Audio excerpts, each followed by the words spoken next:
Hello दोस्तों, कैसे हो? आपका स्वागत है त्रिपान स्टडी सेंटर में। आज जो हम करने जा रहे हैं क्लास 12 एनआईयूएस बोर्ड का जो है बायोलॉजी का चैप्टर नंबर 15। ये है सर्कुलेशन ऑफ बॉडी फ्लूइड। इसका मतलब होता है परिसंचरण हमने करना है तरल पदार्थों का, जो कि काफ़ी इंपॉर्टेंट चैप्टर होने वाला है। ये चैप्टर जो है 11वीं क्लास का हो या +2 का हो या यूपी बिहार बोर्ड किसी भी हो, एनसीईआरटी हो, सबके लिए बहुत महत्वपूर्ण है। जिन बच्चों का जो है circulation of body fluid chapter मिल रहा है, इसका मतलब उनके लिए ये चैप्टर जो है बहुत ही खास और विशिष्ट है, क्योंकि त्रिपान स्टडी सेंटर आपके समक्ष जो है हिंदी इंग्लिश दोनों ही लैंग्वेज का डॉस लाता है, जिसकी वजह से क्या होता है आप अच्छे से जो है टॉपिक समझ पाते हो। एक बार अगर आप देख लोगे अच्छे से तो आपको दिमाग में यही चलता रहेगा, तो इतना विस्तृत रहता है। लेकिन हमें जो चैप्टर में जो आज हम करेंगे बहुत तरह के सर्कुलेशन फ्लूइड के बारे में पढ़ेंगे और डिफरेंट एनिमल में क्या इसका रिएक्शन होता है, लेकिन ये सब करेंगे तब जब हम चैप्टर स्टार्ट करेंगे। लेकिन चैप्टर स्टार्ट करने से पहले एक बात जो मैं हमेशा कहता हूँ, जिसको आपको सोचना भी चाहिए, विचार भी करना चाहिए और अमल तो करना ही चाहिए, वो ये है कि जब भी वीडियो देखिए पूरा देखिए, क्योंकि अधूरा जानकारी सदैव खतरनाक होता है। साथ में कि इंपॉर्टेंट बात ये भी रहता है, अगर आप पहली बार वीडियो देख रहे हो तो लाइक शेयर सब्सक्राइब करना मत भूलना। देखिए दोस्तों, लाइक कीजिएगा तो बनाने वाले का जो है प्रोत्साहन बढ़ता है और आपके लिए अच्छा से अच्छा करने की कोशिश करता है। ठीक है, सब्सक्राइब करना आपके हित में है। इसका कारण ये है कि अगर आप सब्सक्राइब करके रखोगे तभी जो है मेरा वीडियो का नोटिफिकेशन मिलेगा। और आपको पता है कि मैं हर क्लास का जो है सब्जेक्ट डालता ही रहता हूँ समय समय पे, तो अगर सब्सक्राइब करके नहीं रखिएगा तो शायद उस वीडियो से आप अनभिज्ञ रह जाइएगा, यानी वो आपको प्राप्त नहीं होगा और आप उसका नॉलेज नहीं ले पाइएगा।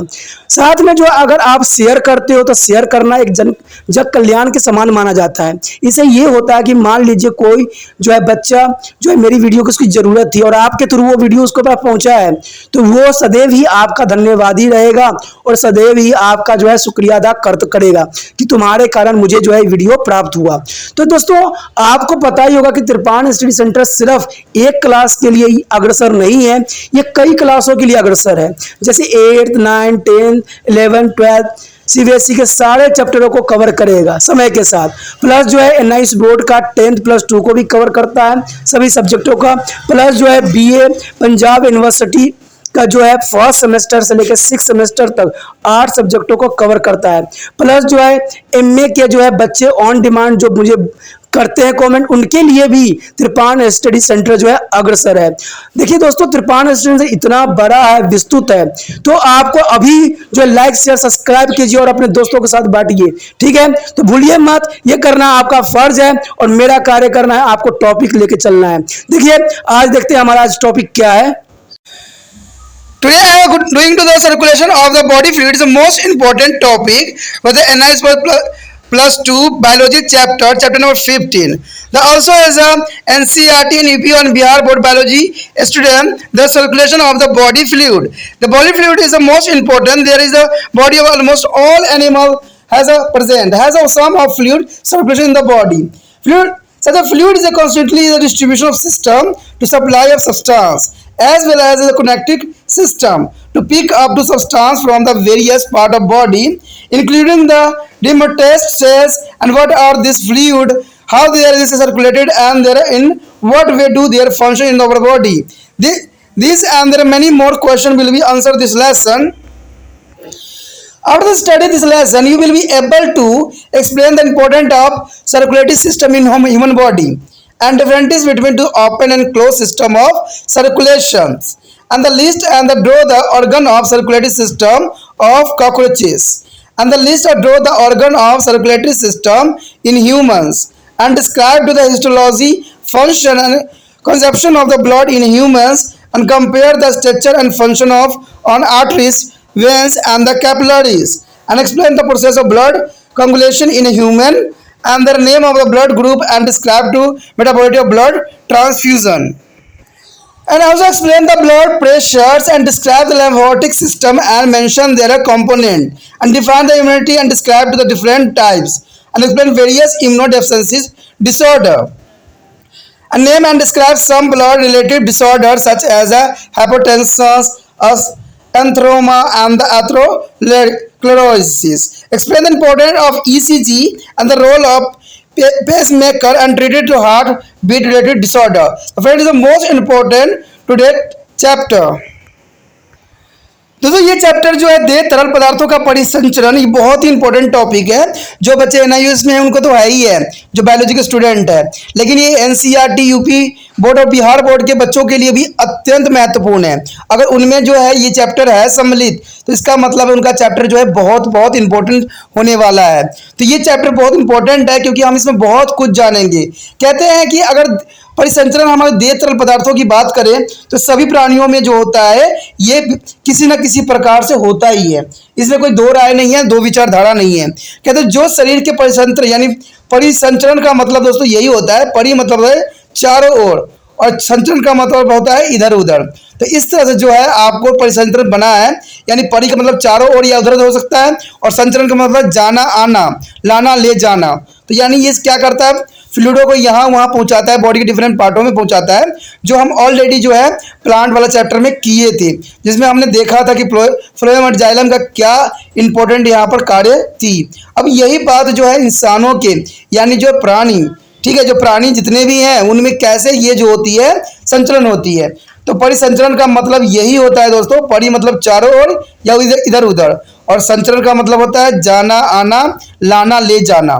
ठीक है, ये जो है तरल शरीर के विभिन्न भागों के लिए विकृत कोशिकाओं सहित एक वितरण तंत्र यानी पदार्थों की समृद्धि के कार्य के साथ साथ एक संगामित तंत्र पदार्थों को एकत्र करने का कार्य भी करती है।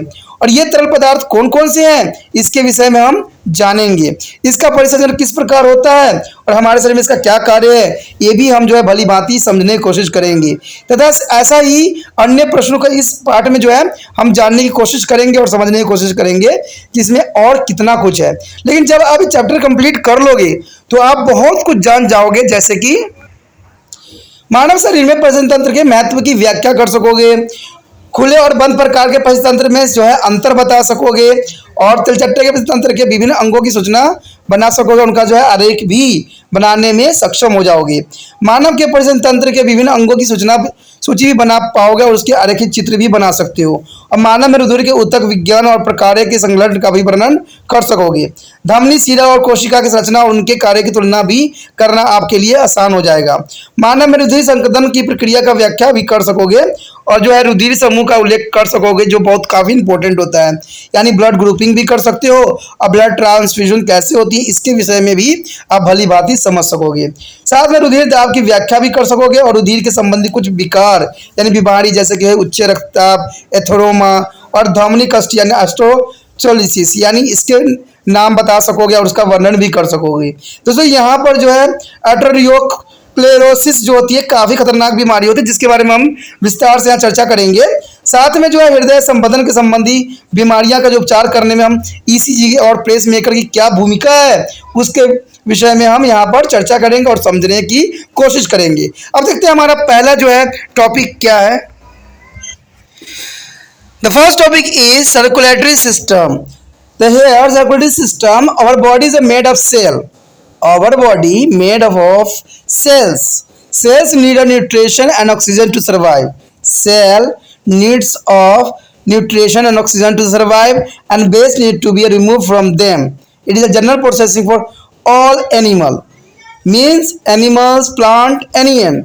The hormones are also need to be transported from their endocrine gland, which is secrete them their respected target cells.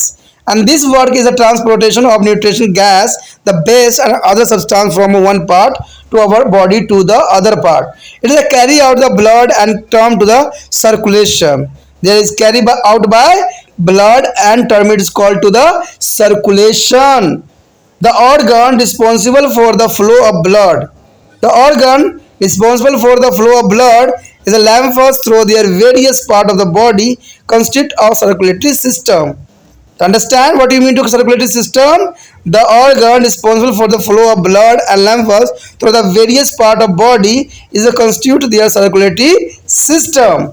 And the first is a function of circulatory system. What is the function of circulatory system?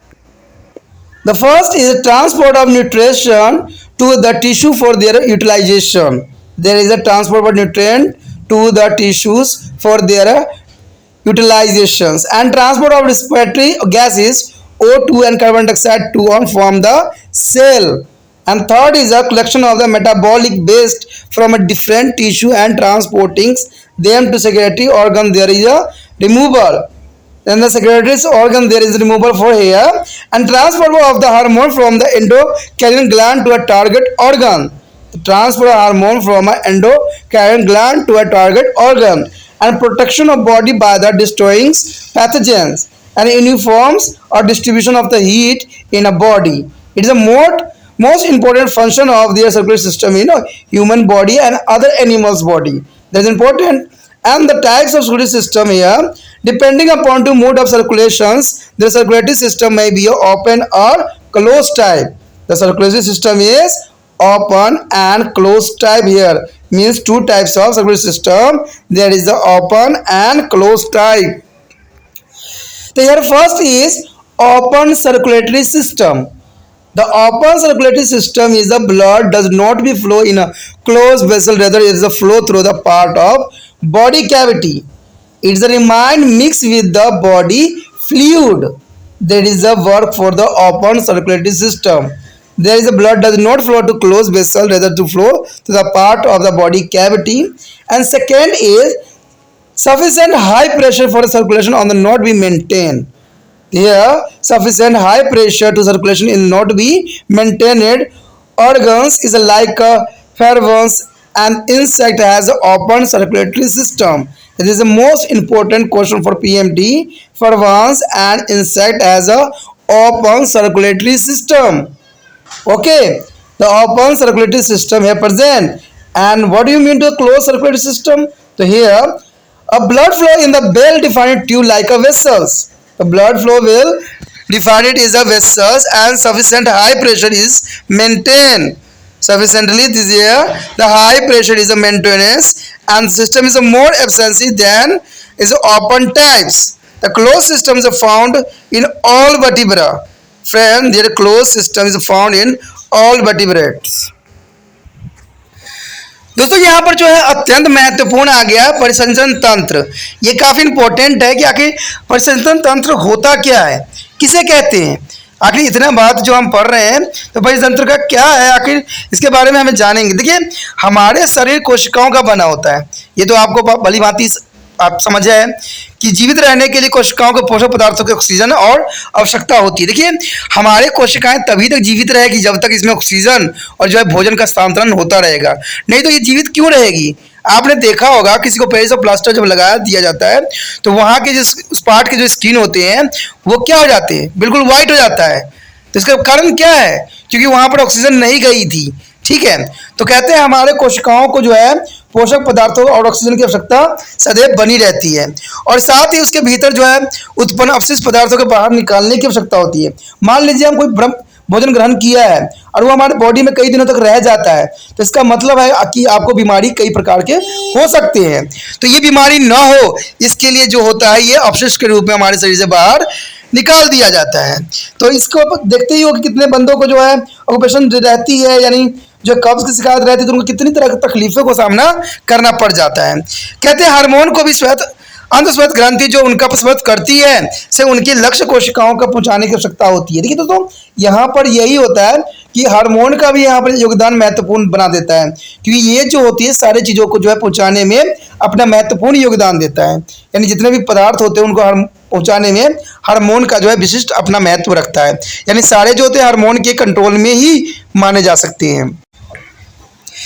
यहाँ पर दोस्तों जो है पोषक पदार्थों का, देखिए पोषक पदार्थ गैस अपशिष्ट पदार्थों का जो शरीर के एक भाग से दूसरे भागों में ले जाने का काम जो है रुधिर द्वारा की जाती है। ठीक है, जिसे हम परिसंचरण तंत्र कहते हैं। आपको हमने पहले भी पिछले जो है चैप्टर में पढ़ा था प्लांट के बारे में, जिसमें जाइलम और फ्लोएम का जो था ये सारे कार्य थे।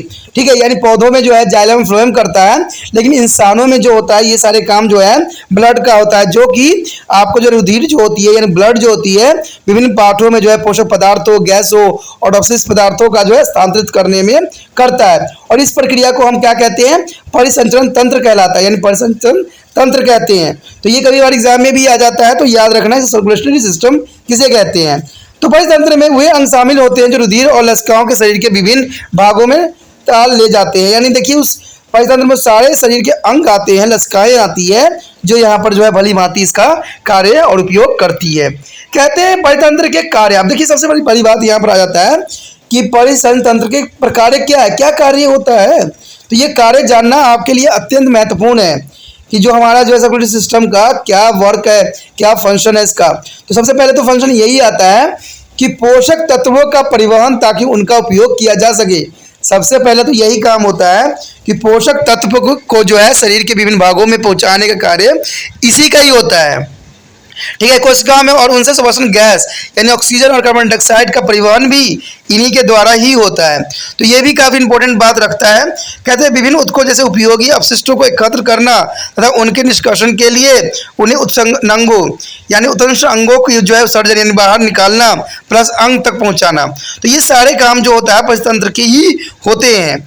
कहते हैं अंतस्वादी ग्रंथियों में जो है हार्मोन का लक्ष्य अंगों का परिवहन करना नहीं होता। देखिए अंतस्वादी ग्रंथियों में हार्मोन का लक्ष्य होता है अंगों तक परिवहन करना, यानी जहाँ तक अंग है वहाँ तक जो है वो चीज़ों को मिलना चाहिए। तो यही जो है अंतस्वादी ग्रंथि जो है से हार्मोन का लक्ष्य यही होता है। तो इसमें जो है रोग जनकों के नष्ट करने के जो है रोग जनक जैसे होते हैं, डिसऑर्डर्स होते हैं, उनको भी नष्ट करके शरीर को सुरक्षा प्रदान करने का काम जो है परिस्थिति तंत्र का ही होता है। क्योंकि हमें पता है कि हमें कई तरह टाइप के जो है बीमारियां हो जाती है। अगर परिस्थिति तंत्र कार्य नहीं करेगा तो शायद उस बीमारी से हमें सुरक्षा प्रदान नहीं हो पाएगा। कहते हैं शरीर में ऊर्जा को सामान्य रूप से वितरण करना भी इसी का ही काम है कि शरीर में ऊर्जा का सामान्य रूप से वितरण करना जो है परिस्थिति तंत्र का कार्य, जो कि बहुत काफी इंपॉर्टेंट यहाँ स्थान रखता है। उसके पश्चात है परिस्थिति तंत्र के कितने प्रकार होते हैं। देखिए परिस्थिति तंत्र के जो होते हैं दो प्रकार के होते हैं। ठीक है, परिस्थिति की विधि के अनुसार जो है इसको परिस्थिति तंत्र के खुले और बंद प्रकार के नाम से भी जाना जाता है। तो यहाँ पर आप देखोगे कि परिस्थिति तंत्र जो होती है खुली, उसका क्या कार्य होती है। कहते हैं ये जो होता है रुधिर बंद वाहिकाओं के भीतर नहीं बहता है, यानी रुधिर बंद वाहिकाओं के भीतर नहीं बहता है बल्कि देह गुहा के विभिन्न भागों में होकर बहता है। इस प्रकार रुधिर देह के तरल पदार्थों के साथ मिश्रण होता रहता है, यानी तरल पदार्थों के साथ क्या करता है दोस्तों, मिश्रण करता रहता है। परितंत्र के लिए पर्याप्त उच्च दाब नहीं बनी रहती है, यानी परितंत्र के लिए उच्च दाब की आवश्यकता नहीं होती है। जैसे झींगा हो गया, कीट हो गया आदि जीवों में जो है खुला परितंत्र होता है। तो ये जो है पीएमटी क्वेश्चन बन जाता है यहाँ पर कि कौन से में किस जीव में जो है खुला परितंत्र पाया जाता है। तो दोस्तों याद रखना कि झींगा और कीट इसमें जो होता है खुला परितंत्र पाया जाता है, जो कि काफी इंपॉर्टेंट भी है एग्जाम के व्यू से। उसके बाद पश्चात है बंद परितंत्र क्या है। देखिए कहते हैं रुधिर सुविकसित नाली जैसे वाहिकाओं में होकर बहता है, यानी बंद परितंत्र क्या है। तो ये जो होती है एक जो है सुविकसित नली जैसी वाहिकाओं से होकर बहती है, पर्याप्त रुधिर दाब बनी रहती है, इसमें जो है पर्याप्त रुधिर दाब बनी रहती है सदैव। और ये कहते हैं यह तंत्र खुले प्रकार के तंत्र से अधिक प्रभावित होता है और बंद परितंत्र जो है सभी कोशिकाओं में पाया जाता है।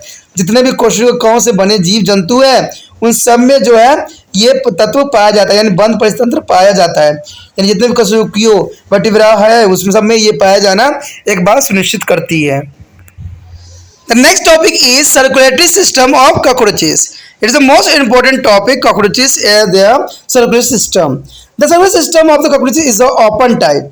There is a circulatory system of cockroaches is open types. It means there is a insect. It is a consist of the placental heart. It means dorsal blood vessels, and the sinuses is a through which the blood flow. The blood is colorless and fill the entire body cavity which is rightly to call to the aerocols. There is a blood is called to the lymphoid is the hemocols is divided into three sinuses is the chamber. There is the hemocols is divided into three sinuses chambers by the two horizontal septa is called to dorsal diaphragm. The two horizontal septa is called dorsal diaphragm and vertebra is the diaphragms. There are three sinuses are dorsal sinus are pericardic sinuses, and enclose the heart middle is the pericordial sinus glossing their various vessels organ their ventral perineal sinuses enclosing their ventral nerve cord. Both the diaphragms are perforated to such as there are three sinuses remain to the communication with each other, and their heart is ignited and tubular structure and close behind and the open is the front. The running all among to the middle lines and through the thorax and abdomens. It is a constitution of 13 segmentary arrangement funnel shape chamber. And the eighth list, at the lateral side of each chambers of pairs of ostias on each side, the which is guarded by their valves and their throat wells is ostias. Their heart is communicated with their pericardial sinus, and third there is a heart continually to the head to the entire aorta, and the which is open into the hemicoils where head, and attached to the each segment is a pure triangular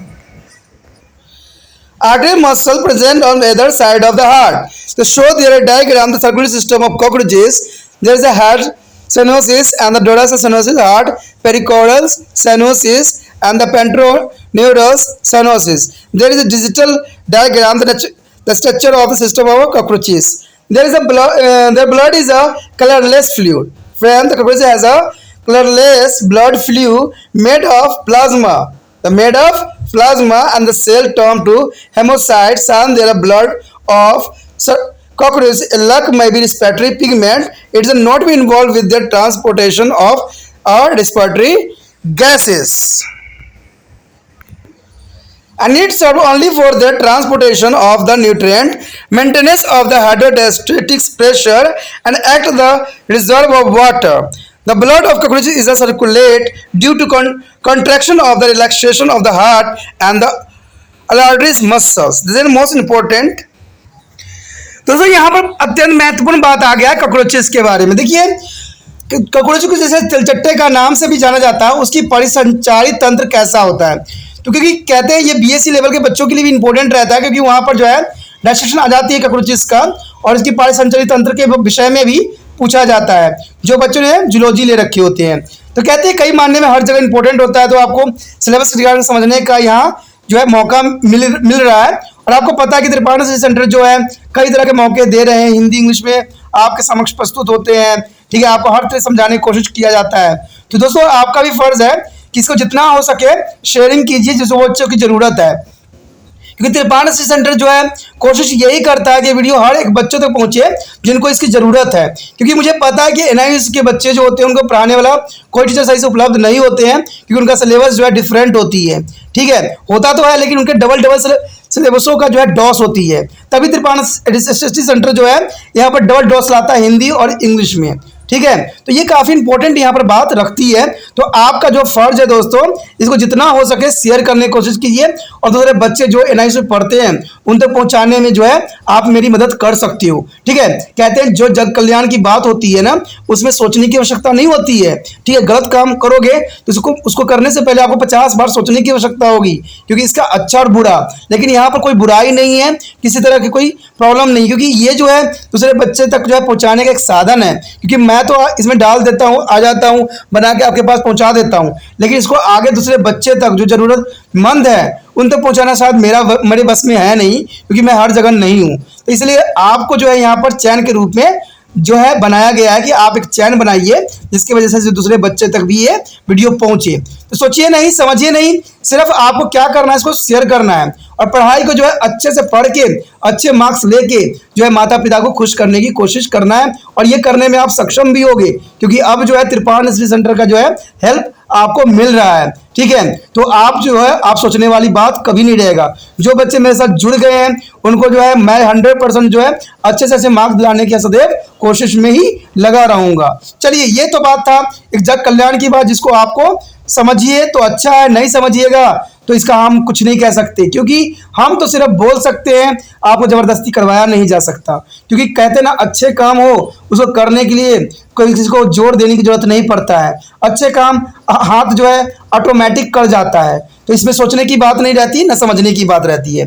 तो यहाँ पर जो है हम तिलचट्टे का परिस्थिति तंत्र के विषय में चर्चा कर रहे हैं, जो कि बहुत इंपॉर्टेंट है।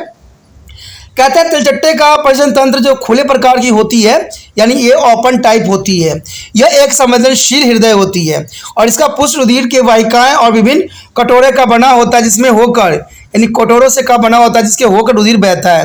रुधिर जो होता है रंगहीन होता है, आपने देखा होगा कॉकरोच को जब मारा जाता है तो उसमें से कोई ब्लड नहीं निकलता। इसका कारण ये होता है कि इनका जो खून होता है वो रंगहीन होता है, यानी कोई तरह यानी कलरलेस होता है जिसको कह सकते हो। ठीक है, यानी कलरलेस पाया जाता है। सारी देह गुहा में भरा हुआ होता है, इसलिए इस गुहा के रक्त गुहा कहते हैं। और ये रुधिर को रक्त लसिका रक्त गुहा के 2 क्षैतिज पटों पर 3 कटोरों में बटी होती है। इनके पटों के मुख्य डायफॉर्म और अर्ध डायफॉर्म कहते हैं। और 3 कटोरों के नाम जो है पुष्प कोटर अथवा हृदय कोटर, जिसके भीतर हृदय स्थित होती है, और मध्य परितंत्रांग कोटर, जिसके भीतर विभिन्न यंत्रांग होते हैं यानी वेरिकुलर ऑर्गन्स स्थित होते हैं। और तीसरी जो होती है परितंत्रिका यानी वेस्टरल कोटर, जिसके भीतर हम जो है अधर तंत्रिका रज्जु स्थित होती है। यानी दोनों की डायफ्राम संरद्ध होते हैं, और यही कारण है कि तीनों कटोरों में एक दूसरे से परस्पर संपर्क में बने रहते हैं। यानी जो मैंने अभी 3 कटोरा का नाम लिया है दोस्तों, ये तीनों जो होते हैं आपस में जुड़े हुए होते हैं। तो इसमें पहला जो क्या था दोस्तों, मध्य परिअंतरांग कटोरा, ठीक है, कोटर, परिअंतरांग कोटर। दूसरा जो था हमारे समक्ष क्या था, हमारा क्या था दूसरा, ठीक है, दूसरा जो था आपका ये हृदय परिहृदय कोटर। और तीसरा जो था आपके समझ परितंत्रिका कोटर। तो ये तीनों नाम आपको याद रखना चाहिए कि हृदय कोटर, परितंत्रांग कोटर्स और जो परितंत्रिका कोटर। तो ये तीनों चीज़ जो है काफ़ी इंपॉर्टेंट यहाँ पर स्थान रखता है, जो कि कॉकरोचेस में पाया जाता है। कई बार ये कोटर के बारे में जो है एग्जामिनर पूछ लेता है, तो मैं नहीं चाहता कि आप किसी तरह कन्फ्यूजन में रहो।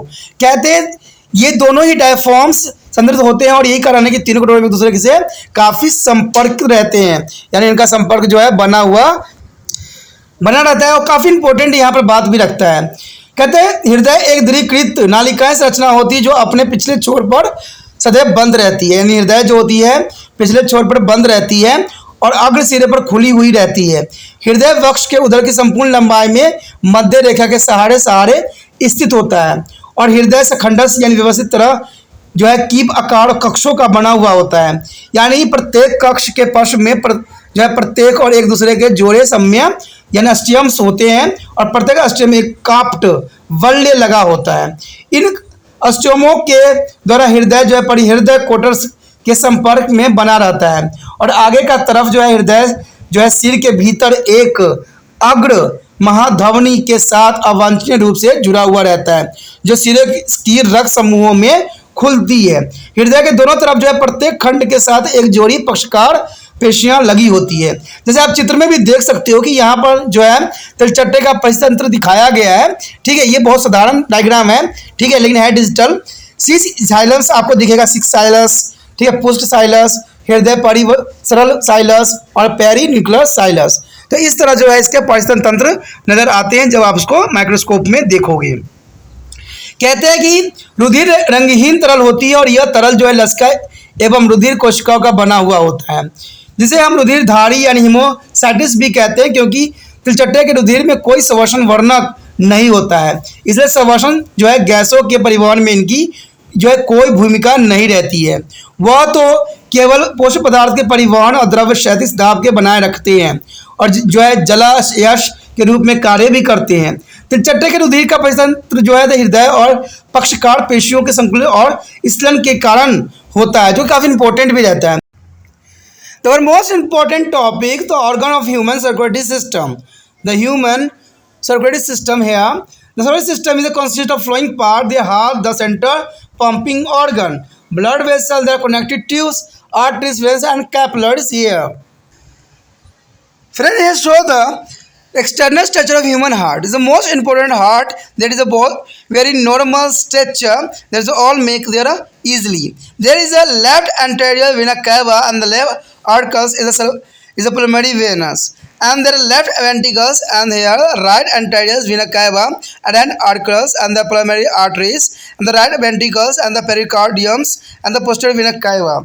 This external structure of human heart is the most important for exam view. There is a simple heart structure, and your notebooks. Here the blood, it is a circulatory fluid, a connective tissue made of fluid matrix and cell. The blood is the circulatory fluid, a connective tissue made of fluid matrix and cell. The lymphatic system is comprised of lymphos, the node of the lymphos vessels. There is a human heart. It is a muscular organ made of cardiac muscles fiber. It is able to perform its function by coordinating contraction and relaxation of the opening and closing of a number of vessels present inside the heart. And these four size organs consist of four heart chamber. There is a consist of four heart chamber, the two upper chamber and the arteries, and the two lower chamber, there are ventricles. Ventricles is a two chamber. The ventricle have a thick muscular walls for the pumping blood to the longer distance, and the heart is covered with the membranes or pericardium. The pericardium is the covered by the membranes of the heart. The here show the heart diagram. The arteries circulate blood in their head and shoulder. Is the right pulmonary arteries. Open the pulmonary arteries in the right anterior vena cava. Open of arteries vena cava. Arteries vena cava is the right atrium semilunar as well. Open of the posterior vena cava. The other side is the left vena cava and pulmonary veins, and opening the pulmonary veins and the opening of aorta. And the left arteries which causes well and cardiac testicle. Here that internal structure of human heart, they are most important. Okay, chamber of the right ventricle and capillary vessels and posterior vena cava also, and dorsal arteries and interventricular septum, left ventricle and cardiac ventricles and pearl wherever. There is a word friends on the all organs or all part is a difference. So here तो यहाँ पर जो है मानव परिसंचरण तंत्र के अंग, देखिए कॉकरोच के बाद जो है आता है वो मानव परिसंचरण तंत्र के अंग होते हैं, क्योंकि कहते हैं एक हम इंसेक्ट लेते हैं तो एक हम ह्यूमंस भी लेते हैं, जो कि काफ़ी इंपॉर्टेंट रखता है। कहते हैं मानव का तंत्र जो है निम्न भागों से बटा हुआ होता है। जैसे आपको पता ही है कि हृदय होती है, उसमें केंद्रीय पंपन यानी पंप करना जो होता है कार्य होता है, क्योंकि हृदय का मेनली काम जो है ब्लड उसके ऊपर पहुंचता है, ऑक्सीजन और डीऑक्सीजन ब्लड हेड, तो उन दोनों उसको क्या करता है वो पंचिंग करने के लिए जो है महत्वपूर्ण योगदान देता है और डिफरेंट पार्टों में जो है ब्लड का संचरण करता है। ठीक है, हार्ट में जो ब्लड होती है वो प्योर ब्लड भी होती है और अनप्योर ब्लड भी होती है, यानी दोनों ब्लडों को जो है ये लेके साथ में चलती है। उसमें जो है रुधिर वाहिकाएँ आपको देखने को मिलेगा, रुधिर वाहिका जिसको संयोजी नलिकाएं, धमनी या सिराएं और कोशिकाएं भी कहते हैं। दूसरा जो होगा रुधिर परिसर तरल जो एक से संयोजक ऊतक होते हैं, नेक्रोटिक लिंक बनाते हैं, और तरल अधात्री जो है कोशिकाओं का बना हुआ होता है। कहते हैं उसके बाद लसिका तंत्र होता है जिसमें लसिका पर्व यानी असंधि और वाहिकाएं होती है। यहाँ पर एक डायग्राम दिया गया है जो कि काफ़ी ईजी है और समझना आसान है। ठीक है, तो इसको आप जो है अपने कॉपी पे नोट कर सकते हो, ड्रॉ कर सकते हो, ये काफ़ी इंपॉर्टेंट भी रखता है और ऐसे डायग्राम बनाना बहुत आसान भी हो जाता है। तो इसमें आप देखोगे कि ऊपर जो है बायां महाधमनी पंप ऊपर दर्शाया गया है, उसके पश्चात जो है इसमें बायां अग्र महाशिरा दिखाया गया है, बायां अलिंदा दिखाया गया है, फुफ्फुस शिरा दिखाया गया और बायां नीलिया दिखाया गया है। दूसरे साथ अगर आप देखोगे तो दया अग्र महाशिरा दिखेगा, दया अलिंदा और फुफ्फुस धमनी दिखेगा। ठीक है, उसके बाद है दया नीलिया और हृदय वर्ण पेरिकार्डियम्स जो होती है बहुत काफ़ी इंपॉर्टेंट होती है, पश्च महाशिरा। तो इस तरह से जो है मानव के हम संरचना के बारे में समझ सकते हैं और जान सकते हैं कि इसमें क्या है। उसके पश्चात देखिए यहाँ पर सबसे पहला पॉइंट यही आता है कि मानव हृदय। अब मानव हृदय के बारे में हम जान रहे हैं तो उसमें क्या विशेषताएं होती है।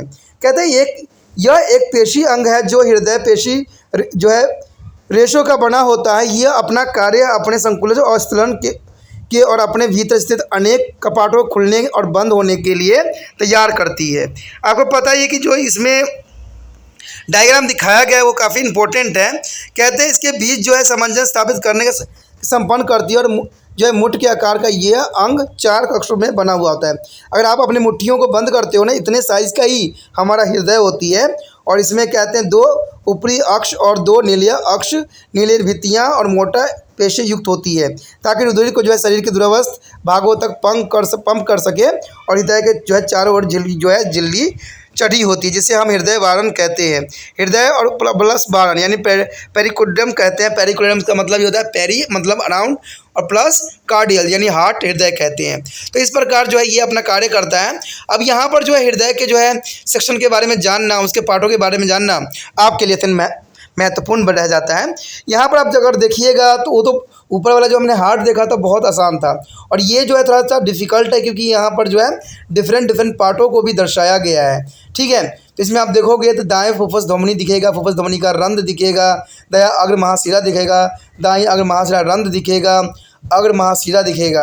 अब देखिए यहाँ रंध्र की बात किया गया है, तो रंध्र जो होती है दोस्तों वो प्लांट में भी पाया जाता है, जिसको हम स्टोमेटा कहते हैं, ठीक है। और यहाँ पर भी रंध्र है, तो इसका मतलब है कि इंसान और प्लांट में कितना कुछ सिमिलरिटी ही होती है, ठीक है। अग्र महाशिरा दिखेगा, दायां अलिंदा, अर्धचंद्राकार कपटाल, पश्च महाशिरा रंध्र और पिटल कपाट, और दायां नीलिय कक्ष दिखेगा, पहले स्पेशिया पश्च महाशिरा। और दूसरे साइड अगर आप देखोगे तो वहाँ पर वायु महाशिरा दिखेगा, फुफ्फुस धमनियाँ दिखेगी और फुफ्फुस शिराओं के रंध्र दिखेंगे, महाधमनी के रंध्र दिखेंगे, और बाया अनिंदा और डिवल्स कपाट और कंडल रज्जु और बाया नीलिय और अंतरा नीलिय पट्ट भी दिखेगा, ठीक है। पुष्ट महाधमनी सबसे नीचे होगा, ठीक है, दोनों साइड बना होगा। इधर पश्च महाशिरा होगा, इधर पुष्ट महाधमनी होती है, जो मानव शरीर की जो है अंत संरचना के विषय में जो है विस्तृत यहाँ पर इंफॉर्मेशन देती है। Their first topic is available inside their heart. तो लग रहा है, the following value of figures 15.3 their arterial ventriculars wave their between the arteries and ventricle. There first the right arterial ventricle is value to transcopic is value. The left arterial ventricle is value of bicuspid value and semi-leonard is the value. There is the origin of the arteries and pulmonary artery.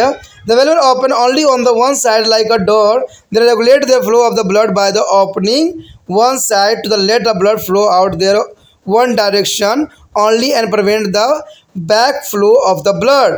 There is most important work here. There is a one side to be a left blood is a flow out in the one direction only and prevent the back flow of a blood. Their second point is a heartbeat and cardiac cycle. There is a heart beating of a heart. Beatings of heart is goes on itself as long as alive. There is a long as one is alive. Each heartbeat is a consist of their step mentioned below. There make two sound, love dove due into the each beat. There is a most important sound here produced of heart, love dove. There is a make a two sounded.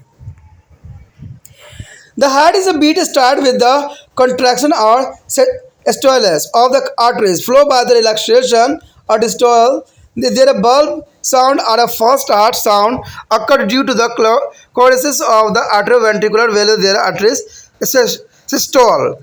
There a contraction of the ventricles flow by the relaxation is accompanied by the doves sound or the second heart sound occur due to the closure of the semi-Leonard's values and the air there a beginning of the every heartbeat with a fourth chamber of heart are in the relaxed state is a joint a diastole and the other stage of the venous cava is a pure deoxygenated blood into the right arteries and the pulmonary veins is a pure is oxygenated blood into the left arteries and the heartbeat originate to the stenosis arterius is a node or SA node. Their name is a simple stenosis arterius node is called SA node, which is modified as a part of muscular walls in the upper corner of the right arteries.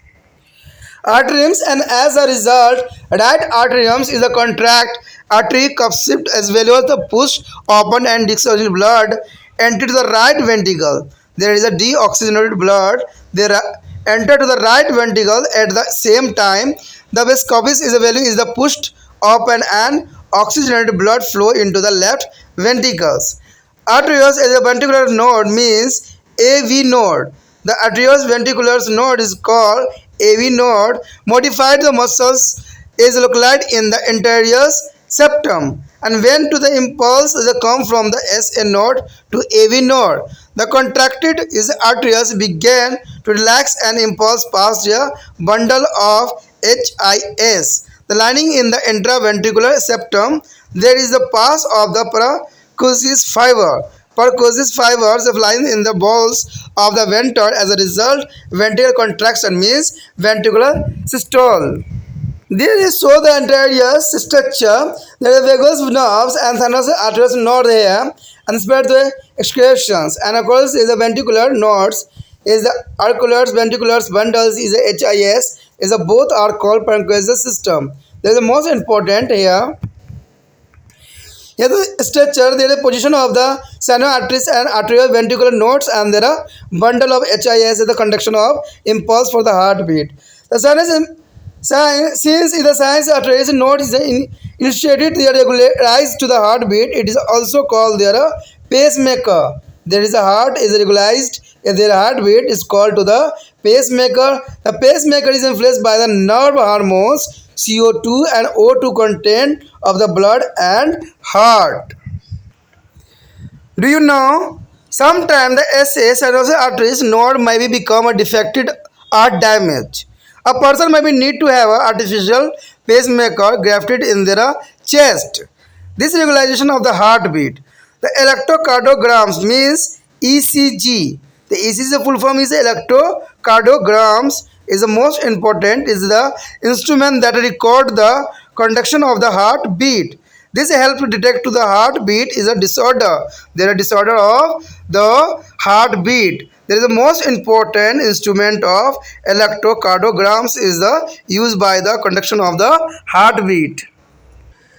दोस्तों यहाँ पर जो है हृदय के भीतर स्थित कपाट के विषय में हम जानेंगे।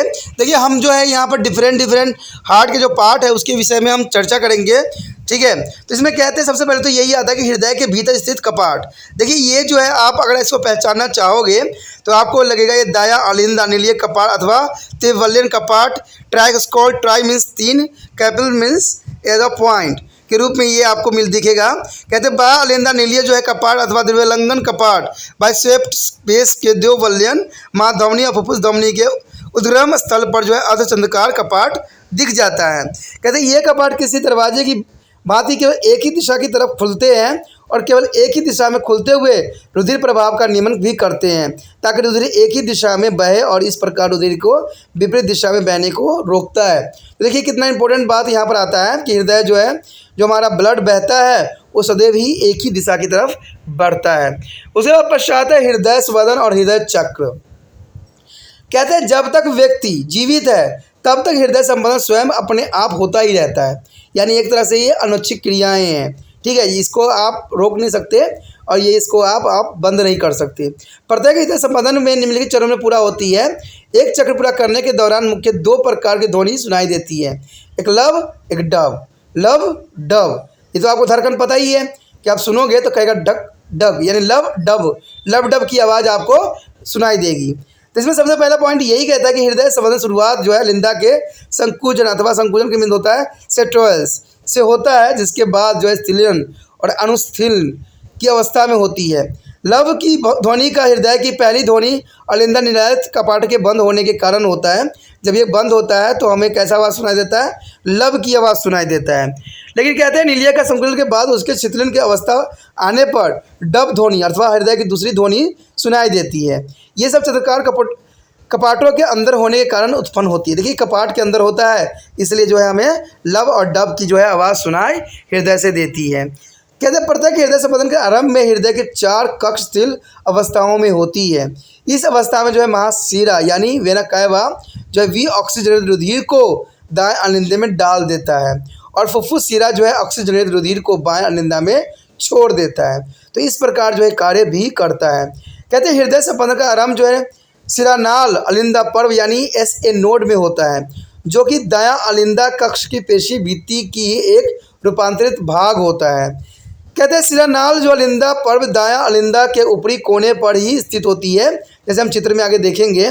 उसी के कारण जो अलिंदा में संकुचन उत्पन्न होती है। इसके परिणाम स्वरूप जो है त्रिभट्टीय कपाट जो है धक्के के साथ खुल जाता है और जो है वी ऑक्सीजन रुधिर दायां नीलियन में प्रवेश कर जाता है। ठीक इसी समय जो है द्विवलयन कपाट धक्के के साथ खुलता है और ऑक्सीजन जहित रुधिर बाएं नीलिया में चला जाता है। कहते हैं यहाँ पर अलिंदा नीलिया पर्व यानी AV नोड जो होती है रूपांतरित पेशी अंतर अलिंदा पट में स्थित होती है। जब आवेग SA पर्व से AB पर पहुँचता है तो संकुलित संचालित स्थिर पड़ने लग जाती है, यानी धीरे पड़ने लग जाता है। यह आवेग अंतर नीलिय पट में स्थित हिस्स यानी बंडल में जो है हिस्स HIS में पहुँचता आता है और वहाँ से नीलिय को जो है भित्ति में स्थिर जो है पुरकुंजोदेश यानी क्रेकल फाइबर में पहुंचता है, जिसके फलस्वरूप नीलिया संकुचित हो जाती है, यानी ये सिकुड़ जाती है, जिसको हम वेंट्रिकुलर सिस्टोल्स भी कह सकते हैं। ठीक है, यहाँ पर एक डायग्राम दिखाया गया है जो है शिरानाल अलिंदा और अलिंदा नीलिय पर्व के हिस्स मंडल की स्थिति एक हृदय स्पर्श के आवेग को संचलन करता है। इस चित्र को दिखाया गया है। इस चित्र में अगर आप देखोगे तो देखिएगा आपको वेग तंत्रिका दिखेगा और जो है इसी के साथ जो है सिरा नल अलिंदा पर्व भी आपको नज़र आएगी। सबसे ऊपर जो है उत्तेजन का फैलाव दिखेगा, ठीक है। साथ में जो है अलिंदा नील्य और नैरेज पर्व और अलिंदा नील्य और बंडल HIS भी दिखेगा, जिसे हम पुरकेंच तंत्र भी कहते हैं, यानी सारे मिलाकर जो है पुरकेंच तंत्र का निर्माण यहाँ पर करता है। कहते हैं उसके पश्चात दोस्तों हमारे समक्ष जो है कहते हैं क्योंकि सिरा नाल जो है अलिंदा व हृदय संबंध के आरंभ होती है तो उसका जो है निर्माण करती है, इसलिए इसे हम जो है गति चालक या क्षति प्रेरक यानी पेस मेकर भी कहते हैं, यानी क्षति प्रेरक कहते हैं, यानी पेस मेकर के नाम से जानते हैं। पेस मेकर पर जो है तंत्रिका हार्मोन रुधिर में जो है कार्बन डाइऑक्साइड और ऑक्सीजन की मात्रा जो है ऊर्जा आदि प्रभाव पड़ता है, यानी इस पर जो है कार्बन डाइऑक्साइड और ऑक्सीजन का जो है अधिक जो है ऊष्मा के कारण इस पर जो है प्रभाव पड़ता है। क्या आप एक बात जानते हैं जो कि आपके लिए बहुत इंपॉर्टेंट है, कभी कभी जो है ऐसे सिरा नाल अलिंदा नोड दोषपूर्ण अथवा क्षतिग्रस्त भी हो जाता है। ऐसे स्थिति में उस व्यक्ति को एक कृत्रिम पेसमेकर की आवश्यकता होती है, जिसे उनके सीने के भीतर रोपित कर दिया जाता है और इसे हृदय संपर्क के निम्न भी कहते हैं हृदय जो है विद्युत हृदय लेख यानी इलेक्ट्रोकार्डियोग्राम ECG, इसको हिंदी में हम कहते हैं विद्युत हृदय लेख यानी electrocardiogram.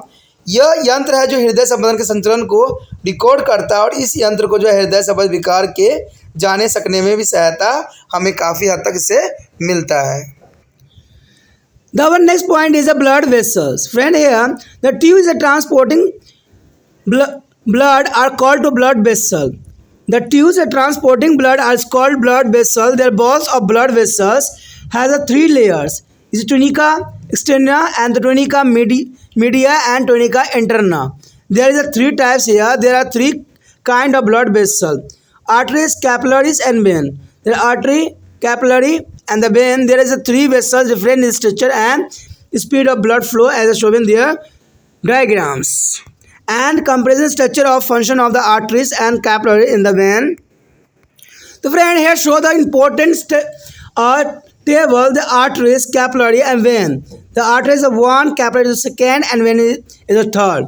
There first is a transport blood away from to heart, means artery, and capillary is the second, is a capillary link to arteries vein to exchange of materials between to blood and tissue, which also have a capillaries.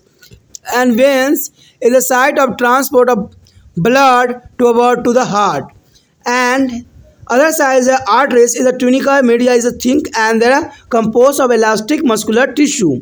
But other side is the second is the capillaries is a non-toxic media is only single layer of cell forming two endotheliums, no elastic fiber here present. And veins is the tunica media is a relatively is a things only slightly muscular, a few elastic fiber also present here. The first is a no semi-linear value as along arteries, and second is a semi-linear value of present, and third here the semi-linear value they represent all along their length of vena as the internal prevent or back of flow of blood. There the first is a pressure of blood is a high and arteries are pulsatile. Here is the second is a pressure of blood is a falling and non-pulsatile. There is a third is a pressure is a flow and the low and the non-pulsatile is here. And the first is a flow of rapidly. The blood flow is rapidly, and second is the blood flow slowly, and third is blood flow slowly. And here first the low blood volume is the blood is oxygenated aspect of pulmonary arteries, and the second is a high blood volume, the mix of oxygenated and deoxygenated blood. There is a third is a blood deoxygenated aspect in a pulmonary venous, and here are small lumens, and here is stimuli knobs. Lumen is the second, a large lumen is there present. Here they show the structure, the tunica interna and the endothermals and the large lumens. There is an important part of their side. Arteries are divided into the arterioles and then into the capillaries. This way to their come in the contact with all the tissue and bathe their cells with the blood plasma. The diagram is a 15.4 is show their possible routes that a blood may be taken between two arterioles, capillaries, bed and their venues, and capillaries join to form a venous. The veins are the thin blood vessels that join to form a veins. And the first is a major arteries veins. there is blood that has been circulated through their body has lost much of oxygen. It is a carry this deoxygenated blood returned to be heart by the two major veins. Is the first is the superior vena cava and second is the inferior vena cava. The first is a bearing to the deoxygenated blood from to head and shoulder region. There is a superior vena cava is the only deoxygenated blood is bearing. Here is the head and shoulder. And second is inferior vena cava is bearing a deoxygenated blood from to the lower part of body. There is a vena cava open in the right arteries is referred to the diagram and contracts to the region of arteries forced by blood into the right ventricle. So here the important top diagram. There is a heart arteries, arterial tissue cells, lymph capillaries, venom, venous lymph vessel, lymph nodes here. There is important diagram for here. There is a complete diagram. They wrote and that blood take between the arteries, capillary beds and the venom. There is a blood capillaries lower side and tissue fluid is the lymph is also and tissue cell and the lymph capillaries is present here. The contraction of the right ventricle is a pump blood into the pulmonary arteries which are transport the blood into the lung. The blood get oxygenated in the lungs and return to be a left arteries through the pulmonary veins. And the blood then pass from to the arteriums into the left ventricle. Left ventricle is a pump blood into aorta and that aorta is distribute to the blood throughout their body. See in the flow of diagram given below which is a summarize the path of blood through their entire circulatory system. And next is the double circulation. What do you mean to double circulation? Since the blood pass twice through their heart, its term is a double circulation. The blood pass through the twice is called to the double circulation. The first deoxygenated blood pass from the body to heart and oxygenated blood from heart to body. That means is a double circulation. The deoxygenated blood pass their body and second is in the heart or oxygenated blood from their heart to the body. It is called to the double circulation. Here is the second is the deoxygenated blood flow from the heart to lung and oxygenated blood from a lung again to the heart from a lungs. There is show the pictorial diagram their body, heart and lung. But here is the lung is returned to the heart is returned to the body. There is same procedure again and again. This is most important. In some circulation there is blood pass through the heart twice, once from a body to the heart to the lung and second time from lung to the heart to the body. The here path of circulation, they are first from a body heart, when is carried to the blood from the tissue with the very little oxygen and a lot of carbon dioxide to right arteries. Anterocuspid is the value of the open right ventricle also and there goes based to the pulmonary arteries. In the pulmonary arteries carry the blood to the lung to give up carbon dioxide and the collected to O2. There is the pulmonary veins and there is go waste to the pulmonary venous carry the oxygenated blood back to the left arteries of heart and there is a go to the left arteries and the viscous valuable is the next and the left ventricle goes with the aorta. They carry blood into the lot of oxygen and distribute their oxygen blood to different part of body. But one fact, pulmonary arteries is the only arteries that is carry the deoxygenated blood to pour in the oxygen blood. It is a called to arteries is a carry blood away from a heart. And second, pulmonary veins, it is the only veins that carry out oxygenated blood rich in oxygen. It is a called veins is a carry blood into heart. दोस्तों यहाँ पर जो है रुधिर वाहिकाओं के बारे में हमने पढ़ना है, हमने जानना है कि रुधिर वाहिकाएं क्या कार्य करती है। कहते रुधिर को तो जो है ला ले जाने वाली नलिकाओं को जो है रुधिर वाहिकाएं कहते हैं। रुधिर वाहिकाओं की जो है भित्ति में 3 परतें होती है। देखिए दोस्तों यहाँ पर जो है भित्ति में 3 परतें होती है, बाहरी कंचुका यानी ट्यूनिका, ठीक है, मध्य कंचुक या और अंत कंचुक। इसको हम ट्यूनिका के नाम से जानते हैं, जिसको हम मध्य और अंत और बाहरी के नाम से भी जान सकते हैं। ये रुधिर वाहिकाएं 3 प्रकार की और होती है, जैसे धमनी, कोशिकाएं और सिराएं। कहते हैं अपनी संरचना और रुधिर बहाव की दर को संदर्भ में इन तीनों वाहिकाओं की संरचना में और रुधिर प्रवाह की गति में अंतर होता है, जिसको हम आगे भी तालिका में दर्शाने की कोशिश किया गया है। यहाँ पर देखोगे तो एक तालिका दिखेगा जिसमें धमनी, कोशिका और शिरा की संरचना और कार्य के विषय में यहाँ पर चर्चा की गई है। देखिए, पहला है धमनी, दूसरा है कोशिका, तीसरा है शिराएँ। तो ये याद रखना है आपने। कहते हैं पहले तो धमनियाँ में जो है रुधिर को हृदय से दूर ले जाती है, हृदय से जो है रुधिर को दूर ले जाने का कार्य ये करती है धमनी, ठीक है, यानी वो पंपिंग करती है। उसके बाद कोशिकाएँ, देखिए कोशिका जो होती है धमनी की शिराओं से जोड़ती है ताकि रुधिर और ऊतकों के बीच पदार्थों का आदान प्रदान इसमें भी कोशिका से हो सके। उसके पश्चात है शिराएँ। देखिए शिराएँ का जो है रुधिर को हृदय की ओर लाती है, जो कि इसका बहुत इंपॉर्टेंट कार्य भी रहता है। उसके पश्चात है मध्य कंचुक मोटी और प्रस्थपेशी ऊतक की बनी होती है। इसमें मध्य कंकुलिप नहीं होती है और कोशिका का केवल एक सतर होती है जिसको हम एंडोथेलियम्स बनाता है और प्रत्यक्ष रेशे भी नहीं होता है। और शिराओं में जो होती है मध्य संकुलर अभिव्यक्त रूप में पतली होती है और इसमें केवल थोड़ी सी ही पेशियाँ होती है, केवल थोड़े से प्रत्यक्ष रेशे भी पाए जाते हैं। तो ये काफ़ी इंपॉर्टेंट इसको बनाता है। उसके पश्चात पहले में जो है धमनी होकर अर्धचंद्राकार कपाट नहीं होते हैं, लेकिन दूसरा में जो होता है दोस्तों एक अर्धचक्राकार कपाट होता है, यानी अर्धचंद्राकार जो है कपाट होती है। और तीसरे में जो बात बताता है कि अर्धचंद्राकार कपाट थोड़ी थोड़ी अंतराल पर मौजूद होते हैं जो रुधिर के विपरीत दिशाओं में बहने को रोकते हैं, यानी ये दूसरे दिशाओं में बहने से रोक देता है। देखते हो हमारा हार्ट में जो सर्कुलेशन होती है सदैव एक ही दिशा में होती है। तो ये जो है काफ़ी इंपॉर्टेंट यहाँ पर रोल निभा रहा है। कहते हैं रक्त दाब उच्च होती है तब क्या होता है। कहते हैं उच्च दाब जो पहले में उच्च हो जाती है और दूसरा में जो होगा रुधिर दाब अवरोहित यानी गिरने वाली होती है। और तीसरा में क्या फ़र्क पड़ेगा, रुधिर दाब जो है कम होती है और जो है संपादित रहेगी, ठीक है। उसके बाद है धमनी संपादन होती रहती है। इसमें जो होगा धमनी संपादन नहीं होती है और इसमें भी नहीं होती है। इसमें कहा जाता है कि रुधिर तेज़ी से बहता है। देखिए रुधिर जो है पहले वाले में तेज़ी से बहता है, लेकिन दूसरे वाले में पार्ट में जो है रुधिर की गति बहुत मद होती है, यानी गति मद हो जाती है। और तीसरे में जो होती है रुधिर मद गति से बहता है। तो ये काफ़ी इंपॉर्टेंट बात यहाँ पर रखता है। कहते हैं रुधिर का आयतन कम होता रहता है, ठीक है, रुधिर का आयतन उच्च रहती है लेकिन दूसरे वाले में, और तीसरे वाले में जो होता है रुधिर आयतन काफ़ी बढ़ जाता है। तो ये काफ़ी इंपॉर्टेंट भी रहता है यहाँ पर।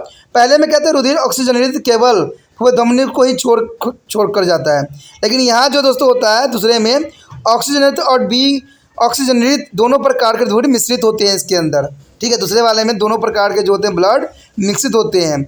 और तीसरे में देखोगे तो रुधिर जो है वी ऑक्सीजनित केवल फुफ्फुस शिराओं को छोड़कर सभी में प्रेजेंट होती है। उसके पश्चात अंतिम है, पहले में कहते हैं कि लघु अवकाशिकीय होती है, दूसरे में जो होता है अतिसंक्रिय अवकाशिकीय होती है और तीसरे में जो होता है अवकाशिकीय बड़ी होती है। तो इस प्रकार जो यहाँ पर डायग्राम भी आप देख सकते हो जो कि काफ़ी विशिष्ट है। टॉर्नियर इंटरनल एडोथीलियम्स और जो है वित्त अवकाशिकीय, तो ये सारी चीज़ें जो है काफ़ी विशिष्ट लगता है। तो इस प्रकार डायग्राम भी आप मेंशन कर सकते हो तीनों में से किसी का भी। कहते हैं धमनिया में विभाजित होकर धमनिया जो है आर्टरीज बनाती है, जो फिर से वह भी आगे विभाजित होकर जो है कोशिका यानी आर्टरीज में कन्वर्ट हो जाती है, ठीक है, यानी ये जो है आगे डिवाइड हो जाता है। कहते हैं कि आगे विभाजित होकर जो है कैपिलरीज बनाती है और इस प्रकार वे सभी ऊतकों के संपर्क में आ जाती है। देखते हो हमारे बॉडी में जो कैपिलरीज गए होते हैं हर एक ऊतक में जो है अपना विशेष योगदान दे रहे होते हैं। कोशिका को रुधिर प्लाज्मा से तर किए रखती है, इसमें रुधिर का जो है संवहनी मार्ग दिखाई देता है। धमनिकाओं जो होती है कोशिका सस्तर को जो है सिरका यानी वेनस के बीच हो सकती है। कोशिका सुकुड़ कर जो है सिरकाएँ बनाती है। सिरकाएँ जो है बारीक बारीक रुधिर वाहिकाएँ होती है जो जुड़कर शिराओं के रूप ले लेती है। आपने देखा होगा कि हाथ में देखोगे तो ये जो है बहुत शिराएँ जो होती है बिल्कुल ही बारीक बारीक होती है, बहुत छोटी छोटी होती है। तो ये काफ़ी इंपॉर्टेंट अपना स्थान यहाँ पर रखती है। इसके रिगार्डिंग जो है पहली बात यही आता है कि प्रमुख धमनियाँ और शिराएँ। देखिए प्रमुख धमनियाँ और शिराएँ क्या है, इसका क्या कार्य है। कहते हैं जो रुधिर शरीर में परिसंचरित हो चुकी होती है उनके द्वारा ले जाए वाली अधिकांश जो है ऑक्सीजन निकल चुकी होती है। यह जो है वी ऑक्सीजन रुधिर को दो प्रमुख शिराओं द्वारा वापस हृदय में पहुँचाते हैं। एक जो है उदर महाशिरा, ठीक है, दूसरा जो है निम्न महाशिरा। तो इसमें जो है उदर महाशिरा में जो है सिर कंधे यानी से रुधिर लाती है। देखिए सिर और कंधों से जो है रुधिर हृदय तक ले जाती है। और दूसरा में जो है निम्न महाशिरा शरीर के निचले भाग में रुधिर लाती है, निचले भाग में जो है रुधिर लेके आती है। ये दोनों महाशिराएँ दाएं अलिंदा में खुलती है। कहाँ खुलती है दोस्तों, दायां अलिंदा में खुल जाती है। दायां अलिंदा में संकुलित होने पर रुधिर दबाव के साथ दाएं विनिलिया में पहुंचा दिया जाता है, जो कि काफ़ी इंपॉर्टेंट यहाँ पर स्थान रखता है। यहाँ पर आप देखोगे कि एक डायग्राम दिखाया गया है जो कि काफ़ी इंपॉर्टेंट है। इसमें धमनी जो है कोशिका जाल और सिरका लघु शिरा के बीच रुधिर के बहाव का जो है मार्ग निश्चित किया गया है। तो यहाँ पर आप देखोगे तो इसमें ऊपर दिखेगा हृदय, ठीक है, हृदय दिखेगा, उसके बाद शिरा दिखेगा और इधर साइड धमनी दिखेगी। तो ये सर्कुलेशन जो है पूरा पार्ट में होता है, जिसमें लसिका वाहिकाएं, लसिका पर्व आपको नज़र आएगा, ठीक है। और इस तरह से जो धमनियाँ, शिराएँ, लसिका कोशिका और रक्त कोशिका और ऊतक तरल लिम्फ ऊतक कोशिकाएं, तो ये सारे मिलके जो है इस प्रकार जो है बॉडी को विभिन्न विभागों में पहुँचाने में अपना महत्वपूर्ण योगदान देता है। कहते दाएं नीलिया के संकुलित होने पर रुधिर फुफ्फुस धमनी यानी कोरोनरीज आर्टरीज में जो है पंप कर दिया जाता है, जो रुधिर को फेफड़े में ले जाती है, ठीक है। यानी फेफड़े में ले जाने का कार्य जो होता है फुफ्फुस धमनी की होती है दोस्तों। फेफड़े में रुधिर जो है ऑक्सीजन हित हो जाती है, यानी जैसे ही ये फेफड़े में जाती है वहाँ पर ऑक्सीजन मिल जाती है और ये ऑक्सीजनित हो जाती है, यानी फेफड़े में जो होती है दोस्तों ऑक्सीजन मिलती है। देखिए फेफड़े का कितना महत्वपूर्ण कार्य है, फिर भी लोग जो है सिगरेट बीड़ी पी पी के जो है फेफड़े को ख़राब कर देते हैं। अगर मान लीजिए जो कोई बीड़ी सिगरेट पी रहा है तो इसका मतलब है कि हमारा फेफड़ा जो है ख़राब हो रहा है और वहाँ जो है ब्लड में ऑक्सीजन मिल ही नहीं रहा। जब ऑक्सीजन ब्लड में मिल ही नहीं रहा तो हमारे शरीर में क्या होगा, कार्बन डाइऑक्साइड ही फैलेगा। और हमें एक तरह से आपको पता ही है कि कार्बन डाइऑक्साइड जो होते हैं इंसानों के लिए एक जहरीला गैस होता है, क्योंकि कार्बन डाइऑक्साइड में अगर हम CO मिला देते हैं तो कार्बन मोनोऑक्साइड गैस बन जाता है और ये जो है जहरीला गैस के रूप में कन्वर्ट हो जाता है। और जो व्यक्ति शराब दारू पीते हैं उनमें तो कैसे जो है ब्लड प्योर होंगे, ये सोचने वाली बात है। कहते हैं इसके पश्चात जो है रुधिर बाह्य अलिंदा से बाह्य नीलिया में आ जाता है। बाह्य नीलिया रुधिर को महाधमनी के पंप कर देता है और ये महाधमनी बाएं तरफ से जो है घूम जाती है, यानी घूम जाती है और फिर रुधिर को जो है सारे शरीर में पहुंचा देती है। कहते हैं ऊपर दिया गया प्रवाह आरेख समस्त परितंत्र में रुधिर मार्ग का संक्षेप दर्शाया गया है। अब यहाँ पर देखिए बहुत इंपॉर्टेंट बात आता है कि दोहरी परिसंचरण क्या होती है, यानी डबल सर्कुलेशन क्या होती है। क्योंकि हृदय जो है आपको पता है कि रुधिर जो होता है हृदय में से होकर 2 बार प्रभावित होती है, एक बार आने टाइम, एक बार जाने टाइम। तो इसी को हम क्या कहते हैं, दोहरी परिसंचरण, यानी एक बार रिसीव करती है फिर उसको क्या करते हैं, फिर डिस्ट्रीब्यूट करती है बॉडी के डिफरेंट पार्टों में।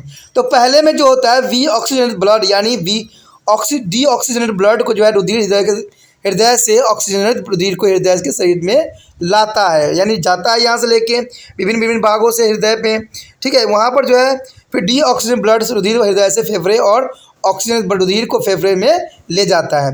तो ये क्रिया बहुत इंपॉर्टेंट होती है। देखिए पहले जो होता है हमने काम किया, यूज़ किया, तो हमारा ब्लड जो हो गया डी ऑक्सीजनेटेड हो गया, तो इसको जो है हार्ट तक ले जाएगा और हार्ट से क्या करेगा, लंग्स तक पहुँचाएगा। अब फिर दोबारा जो है लंग्स से हार्ट में जाएगा, ठीक है, और हार्ट से जो है बॉडी के डिफरेंट पार्टों में जाएगा।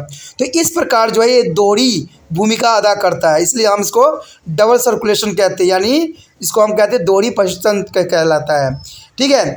तो इस प्रकार जब आप समझ सकते हो कि यहाँ पर एक डायग्राम भी दिखाया गया जिसमें शरीर और हृदय और फेफड़ा, ठीक है। फिर देखिए फिर वही प्रोसीजर हो जाता है, फेफड़ा, हृदय, शरीर। तो ये प्रक्रिया जो है एक सर्कल के रूप में चलता ही रहता है। कहते हैं जिस प्रकार इस जो है पानी कभी ख़त्म नहीं हो सकती, ठीक है, रेन कभी ख़त्म नहीं हो सकता, उसी प्रकार जो है हृदय में ब्लड का सर्कुलेशन कभी ख़त्म नहीं हो सकता।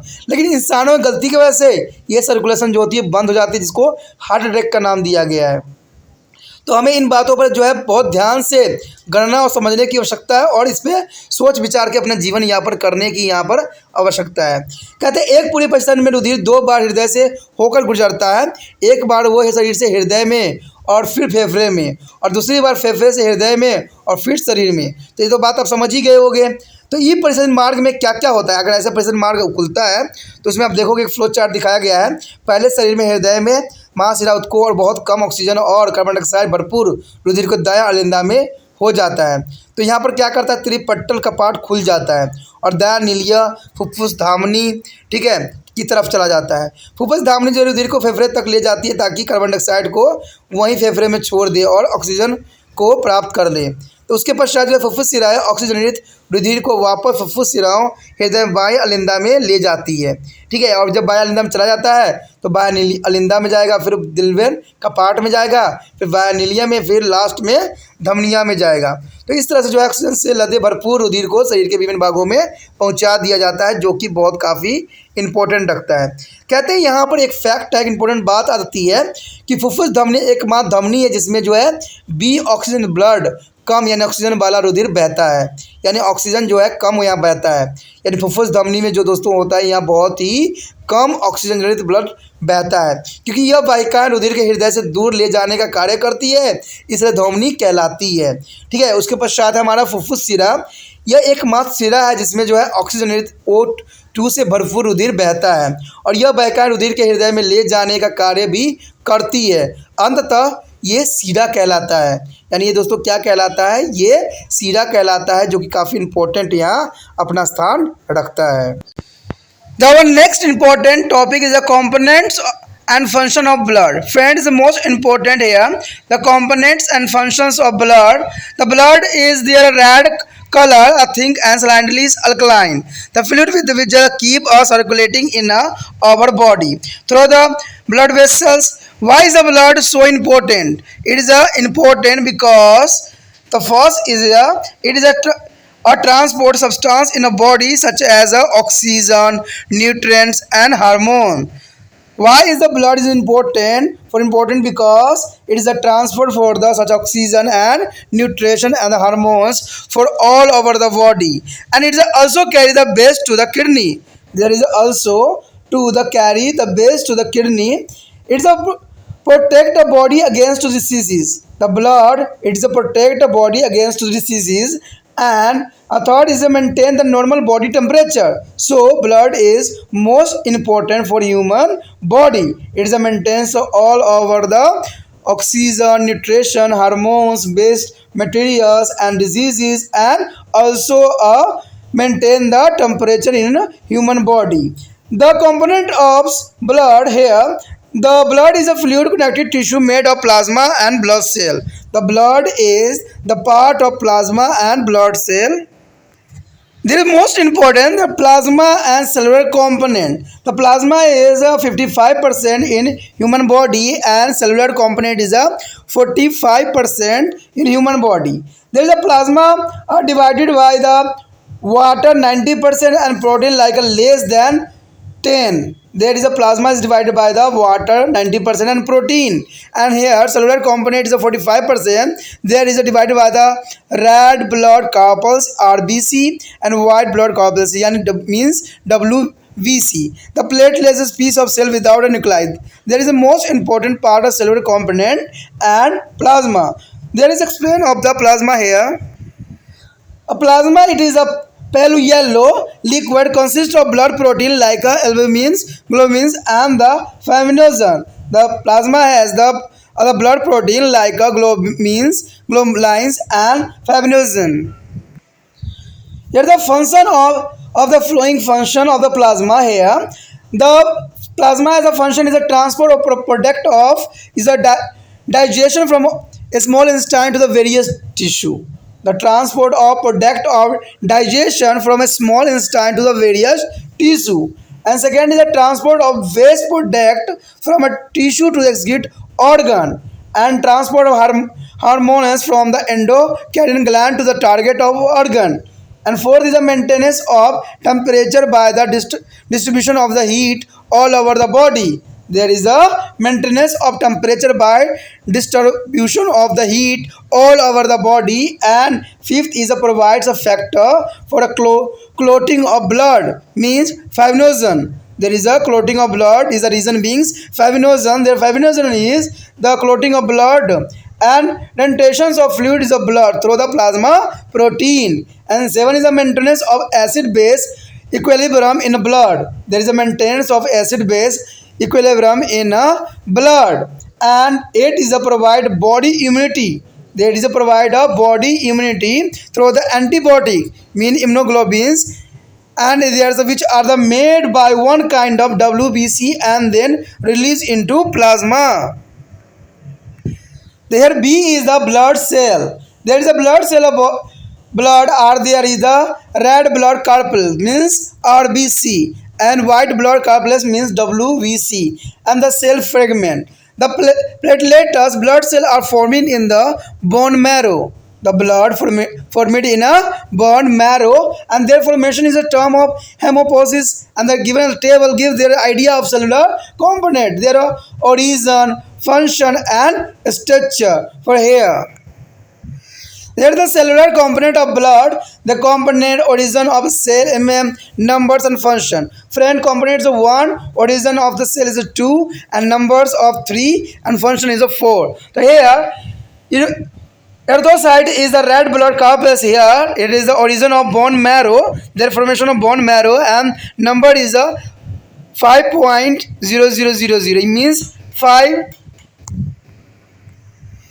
50 lakhs were here means 50 lakhs they are here and the function is a transport of oxygen to tissue and large amount of carbon dioxide back to the lungs. And second is a leukocytes here.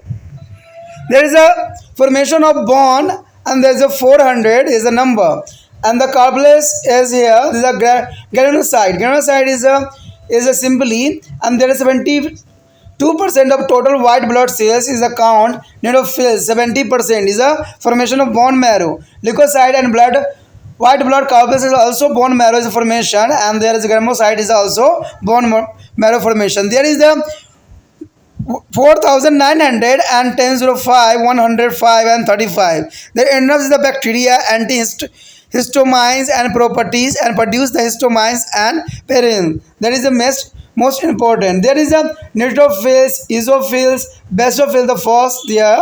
Neutrophils 25% and eosinophils is a 1.5 and basophils is 0.5. There is a 35 is a number. There is a formation of the bone marrow and there is a antihistamine property and the produce of histamine is a pan. The B is section is a agronocytes. Agronocyte is a 28% here and monocyte is a 4%. The lymphocyte is a 24%. There is the formation of bone marrow here, but especially lymphoid and tissue span is also formation of lymphocyte. There is a 1680 is a number. There is enough bacteria photosynthesis. There is the production of antibiotics to provide to immunity in human body. And platelets is a generally name is you hearing so is the formation of the bone marrow as a counting of the 2,50,000 is the normal body and initially a blood clotting. There is a most important factor is the blood clotting for the platelets. There are counting of 2,50,000 but 20,000 is the go to the diseases and there is a very dangerous situation on a patient. Do you know about the flowing of blood disorder? The increasing RBC is a more than normal is a polycythemia and decreasing in the RBC is a less than normal is anemia and increasing of WBC is a more than normal is leukemia and decreasing of WBC is a less than normal leukopenia. There is a most important disease of human body. There is a blood diseases order. There is a blood disorder. There is a WBC and RBC here. But next is a coagulation of blood means is a blood clotting. Friends, the most important factor of human body is a blood clotting and there is a not clotting the people as a death is a mostly important is a coagulation of blood. There is so you must be having some time over others as got a cut on your finger and the seen blood flowing out it's you would be have a notice that after a few minutes the blood flow stop as the blood thickness there is a form of lumps. There is a lumps is called the clot. The lumps is mean to the clot. The process of thickness of blood is called coagulation or clotting blood. There is a factor is the clotting of blood. There is called to the coagulation means a clotting of blood. We are lucky that is a blood clot and the bleeding is stopped. If did not, a person with a very small amount will lose a lot of blood and die. When the blood vessels are injury, a sequence by reaction take place to be prevent a loss of blood. Steps involve or of flowing. There is the thromboplastin is for means a formation of from a blood platelets and there are plus Thrombins, the means is a plasma protein. There is a calcium ion. Thrombin is a fibrinogen plasma protein. Is a formation of fibrin insoluble fiber. But here is the fibrin plus RBC. There is a go waste to the clot, scab, the prevent of blood losing. There is a factor of processing in human blood. The hemophilia is the most important genetic disease that is a result in the condition where a blood fail to be clot. Friend, is a name is a remember is a hemophilia, a genetic disorder. Genetics means a transfer for the your mother and grandparents. Their genetic disorder. The result is a condition where a blood fail to clotting. You know the fail of clotting. There is a very dangerous situation for the any person. So, as a note about the WEC fibrin platelets here, there is a no processing of thromboplastin and the plasmobins, and there are fibrinogen and fibrin RBC as the clotting. There is a hemophilia is a very dangerous diseases. They are diseases of genetic disorder. Means as a transfer for the your parents, your grandparents, and anyone related in your family. दोस्तों यहाँ पर जो है बहुत important topic पे जो है हम डिस्कस करने जा रहे हैं। कहते हैं ये टॉपिक आपके लिए अत्यंत महत्वपूर्ण है, क्योंकि इसको अगर नहीं समझ सके तो हो सकता है कि आप बड़े दुर्घटना में फंसो तो इंसानों की जो है मौत तक भी हो जाती है। तो ऐसी इस जो है बातों को जान लेना आपके लिए अत्यंत महत्वपूर्ण है। कहते हैं ये एग्ज़ाम के लिए इम्पोर्टेंट तो है ही है, प्लस आपके लाइफ के लिए भी इम्पोर्टेंट है। ठीक है, पढ़ाई जो हम करते हैं समझने के लिए, तो इसको बहुत ही ध्यान से समझने की कोशिश कीजिएगा कि रुधिर यानी ब्लड के संगठन और कार्य क्या होते हैं। आपको पता ही है कि रुधिर जो होता है लाल रंग का गाढ़ा और जरा सा हल्का क्षारीय तरल होता है, क्योंकि ये लाल रंग जो होता है इसको हीमोग्लोबिन की उपस्थिति के कारण जो है ये लाल दिखता है। ठीक है, तो रुधिर लाल रंग का होता है और गाढ़ा होता है और हल्का क्षारीय तरल होती है, जो हमारे शरीर में रुधिर वाहिका के भीतर बहता रहता है। ये बहता रहता है इसलिए हमारा शरीर जो है सुचारू रूप से कार्य करता रहता है। कहते रुधिर हमारे लिए क्यों महत्वपूर्ण है? ये इसलिए महत्वपूर्ण है क्योंकि ये हमारे शरीर में विभिन्न पदार्थों का जैसे ऑक्सीजन, पोषक पदार्थ, हार्मोन का परिवहन करता है और ये अवशिष्ट पदार्थों को भी जो बुक तक पहुंचाता है। आपको पता है जो भी अवशिष्ट पदार्थ होता है उसको बुक तक यानी किडनी तक पहुंचाने में जो है ब्लड का जो है महत्वपूर्ण योगदान है। तो इसके विषय में जो है चर्चा हम आगे करेंगे कि किस प्रकार जो है किडनी कार्य करता है। तो उसको लिए आप अगला जो है हमारा टॉपिक देखने के लिए तैयार रहना। ठीक है, तो ये काफ़ी इंपॉर्टेंट यहाँ पर बात रखता है कि हमारे शरीर में विभिन्न पदार्थों का जैसे ऑक्सीजन, पोषक पदार्थ, हार्मोन का परिवहन करता है। ये अवशिष्ट पदार्थों को भी बुक तक पहुँचाता है। देखिए दोस्तों कितना इसका विशिष्ट कार्य है। जैसे कि मैं भी एक बात आपको हमेशा कहता हूं कि मेरा वीडियो जो है यूट्यूब पे पहुंचता है, उसके बाद आप तक पहुंचता है और आप जो हो इसके दूसरे बच्चे तक पहुंचाने में तिरपान स्टडी सेंटर का हेल्प करें, क्योंकि इससे जो चैन बनेगा इससे दूसरे बच्चों को लाभान्वित होगा। तो देखिए ब्लड भी हमारा जैसे कि विभिन्न पार्टों से जो है गंदगियों को लेके आता है, बीमारियों को करता है लेके आता है, जिसमें उसमें जो है जो एंटीबॉडी होते हैं उसका रक्षा करता है। तो यहाँ पर तिरपान स्टडी सेंटर के लिए जो है आपकी ज़रूरत है, क्योंकि अकेला करना ये संभव नहीं है। जिस प्रकार ब्लड अकेला कुछ भी नहीं करता है, सबका अपना महत्वपूर्ण योगदान होता है शरीर में, उसी प्रकार जो है इसको आगे बढ़ाने के लिए मुझे आप लोगों की आवश्यकता है। तो आपको पता है कि आपको क्या करना है, आपको सिर्फ इतना करना है कि इसको कॉपी जो है इसका लिंक को कॉपी करना है और व्हाट्सएप स्टेटस पे 24 घंटे के लिए लगा देना है। देखिए आप सोचिएगा कि लगाने से क्या होगा, मैं ये कहता हूँ अगर आपके कॉन्टेक्ट में 100 बच्चे होंगे, 100 व्यक्ति होंगे, तो कोई ना कोई किसी न किसी रूप में या तो मेडिकल पढ़ रहा होगा या NIOS से पढ़ रहा होगा या बिहार बोर्ड या यूपी बोर्ड, कोई ना कोई बोर्ड से जरूर जुड़ा हुआ होगा। तो आपके थ्रू जो है इस वीडियो का नोटिफिकेशन उन पर मिलेगा और वो मिलेगा तो वो क्या करेंगे, वो देखेंगे और क्या पता उनको अच्छा लग जाए और इसके जो है काफ़ी अच्छा काम करने लग जाए, उनको समझ में आ जाए। तो तिरपान स्टडी सेंटर का सिर्फ एक ही उद्देश्य है कि बच्चों को जो है सही ज्ञान और नॉलेज के साथ आगे बढ़े और अच्छे से एग्जाम की तैयारी करके अच्छा मार्क्स प्राप्त करें और उनके माता पिता जो हों खुश हो जाए, क्योंकि कहते हैं जीवन में खुशी सबसे महत्वपूर्ण जो है इंसान की रूल है। तो ये बातें इंपॉर्टेंट है। जैसे ब्लड जो है विभिन्न पार्टों से जो है गंदगियों को और डिसीज को लाकर उसको जो है नष्ट करता है, उसी प्रकार आप भी क्या कीजिए, व्हाट्सएप स्टेटस पे लगाइए और त्रिपाण एनालिसिस सेंटर को आगे बढ़ाने में अपना जो है महत्वपूर्ण योगदान दीजिए। तो इसमें दूसरा पॉइंट यही दोस्तों कहता है कि ये रोगों से शरीर की रक्षा करता है। देखिए ब्लड जो कितना महत्वपूर्ण होता है कि हमें रक्षा करता है, पूरे शरीर में कोई भी बीमारी होती है तो ब्लड जो है इतना महत्वपूर्ण योगदान देता है, ये रोगों के शरीर की रक्षा करता है। कहते हैं शरीर का तापमान सामान्य बनाए रखने में भी अपना विशिष्ट महत्वपूर्ण योगदान यहाँ पर देता है। तो देखिए कितना इंपॉर्टेंट इसका कार्य है कि ये हमें रोगों से शरीर की रक्षा भी करती है। कहते हैं ये शरीर का तापमान सामान्य बनाए रखता है। अगर मान लीजिए ब्लड अगर कम जाता है तो आपके बॉडी टेम्परेचर सामान्य नहीं रहेगा। आपको पता ही कि हमारा बॉडी टेम्परेचर जो है नॉर्मली टेम्परेचर कितना है 37 सेल्सियस, 37 सेल्सियस है सेल्सियस में, और फ़ारेनहाइट में जहाँ पर आप लोग देखते हो उसमें कितना होता है 98.7 होता है। तो ये आप याद रखना कि जब भी आप जो बॉडी टेम्परेचर देखते हो तो वो देखते हो फ़ारेनहाइट में, ठीक है, ना कि सेल्सियस में। सेल्सियस में 37.8 रहता है और वही फ़ारेनहाइट में अगर आप जाते हो तो इसका 98.7 रहता है नॉर्मली बॉडी टेम्परेचर, ठीक है। अगर इससे अधिक बढ़ गया तो इसका मतलब आपको कोई ना कोई डिसीज़ बीमारी हुआ है। तो ये क्या करेगा, ब्लड इसकी रक्षा करने के लिए तापमान को बढ़ाएगा, जिससे वो डिसीज़ जो है ख़त्म हो जाएगा। क्योंकि आपको पता ही है कि बीमारी दो कंडीशन में जो है, वायरस दो कंडीशन में, बैक्टीरिया दो कंडीशन में मर सकता है। कैसे, जब उच्च तापमान होता है या निम्न तापमान होता है, क्योंकि दोनों कंडीशन में जो है जीवाणु, ठीक है, जो बैक्टीरिया वायरस जो होते हैं वो एक्टिव नहीं रहते हैं, ठीक है। इसलिए हमारा बॉडी जो है अपने आप को रक्षा करने के लिए बॉडी टेम्परेचर को बढ़ा देता है, ठीक है। लेकिन ये अधिक टेम्परेचर अगर बढ़ जाता है तो ये हमारे लिए जो है प्लेटलेट्स जो होती है बॉर्न होने लग जाती है, जब ख़त्म होने लग जाती है, तो इसकी वजह से इंसान मौत के मुंह में भी चला जाता है। तो इसलिए जो है हम बुखार को कम करने की कोशिश करते हैं। देखिए बॉडी अपने तरफ से अच्छा कार्य कर रहा होता है लेकिन हमारा बॉडी ना सह पाता है।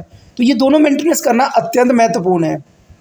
कोई डॉक्टर जो होता है इसी बेस पे जो है आपको मेडिसिन देता है, तो आप अपने जो शरीर का डॉक्टर स्वयं भी बन सकते हो अगर इन बातों का आपके समक्ष नॉलेज रहेगा।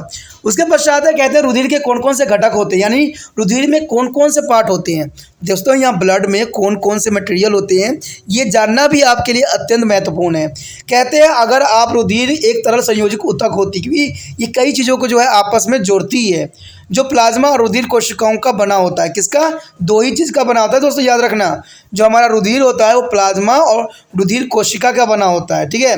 प्लाज्मा जिसमें 55% होता है, प्लाज्मा जो दोस्तों होता है 55% होता है, और कोशिका संगठन जो होती है 45% होती है। तो इन्हीं कॉम्बिनेशन से जो है आपका ब्लड का निर्माण हुआ है और इसी ब्लड की वजह से जो है हम लोग जो है इतना कुछ कर पा रहे हैं। कहते हैं अगर आप प्लाज्मा को देखोगे तो ये दो भागों में जो है विभक्त हो जाता है, दो भागों में ये बढ़ जाता है। एक तो बढ़ता है आपका जल जो होता है जो है 90% जल हमारे शरीर में उपलब्ध होती है, जो कि बहुत काफ़ी विशिष्ट भी रखता है। कहते हैं प्रोटीन जो होता है 10% होता है, इसे भी थोड़ा कम भी हो सकता है। यानी देखिए जल की मात्रा सबसे अधिक हमारे शरीर में होता है, जो कि जनरल सी बात है, और प्रोटीन जो है 10% से कम भी हो सकता है। अब दूसरी तरफ जो अगर हम देखें तो रुधिर कोशिका जो संघटक है यानी 45% है, उसमें कई प्रकार की चीज़ें आपको दिखेगा। इसमें जो है लाल रुधिर कणिकाएँ दिखेगी जिसको RBC के नाम से आप जानते हो, ठीक है। उसके पश्चात श्वेत रुधिर कणिका जो WBC के नाम से आप जानते हो, ठीक है। और इसमें जो है पिटकाणु को हम जो कहते हैं प्लेटलेटस, ठीक है। आप सुनते ही होंगे कहीं के मुंह में से कि प्लेटलेटस डाउन हो गया है, और प्लेटलेटस डाउन होने का मतलब होता है आपको तेज बुखार। जितना तेज बुखार चढ़ेगा उतना प्लेटलेटस आपका डाउन होगा। तो ये कंडीशन तब पैदा होती है जब व्यक्ति को मलेरिया हो या टाइफाइड हो या आपका डेंगू हो। इन कंडीशन में क्या होता है, क्योंकि डेंगू के बच्चे को पलने के लिए हमारे बॉडी में टेम्परेचर की ज़रूरत होता है। तो ये लीवर में जो होता है इसका बच्चे पल रहे होते हैं, तो इनका जो है टेम्परेचर बढ़ाना अत्यंत महत्वपूर्ण होता है। तो इससे क्या होता है, वो बुखार पैदा करता है और इससे आपका बॉडी का टेम्परेचर बढ़ता है, जिससे उनके बच्चे जो होते हैं पल रहे होते हैं, ठीक है। देखिए ये नेचर को अगर आप समझने की कोशिश कीजिएगा ना तो कोई सब एक दूसरे से जुड़े हुए हैं, ठीक है। जैसे आप जो है यहाँ पर हम आप जुड़ चुके हैं, ऐसी दुनिया में हर कोई जो है कोई ना कोई रूप में जो है जुड़ा हुआ है। आप सोचते हो कि पेड़ पौधे अलग हैं, जीव जंतु अलग हैं, नहीं दोस्तों, सब किसी भी कारणवश किसी भी रीज़न बस हमसे जुड़े हुए हैं। जब आप अच्छे से पढ़ोगे समझोगे ना और जानोगे, जब आँख के पटल के जो कहते हैं अज्ञानता जब इंसानों की दूर होती है ना, तब उनको समझ में आता है कि ये सारे हमसे जुड़े हुए हैं, अगर एक को नष्ट कीजिएगा ना तो दूसरा नष्ट हो जाएगा। जैसे आपको पता है कि शरीर में हर एक अंग का अपना एक इम्पोर्टेंट फंक्शन होता है, अगर एक भी अंग कार्य करना अपना सुचारू रूप से बंद कर दे तो आप बीमार होने का शिकार हो जाते हो और आपका बॉडी जो है काम करना बंद कर देता है। उसी प्रकार मान लो ये धरती एक शरीर है, जहाँ पर अगर एक भी चीज़ को हम डिस्टर्ब करते हैं तो दूसरा चीज़ों की जो है संख्या बढ़ जाती है।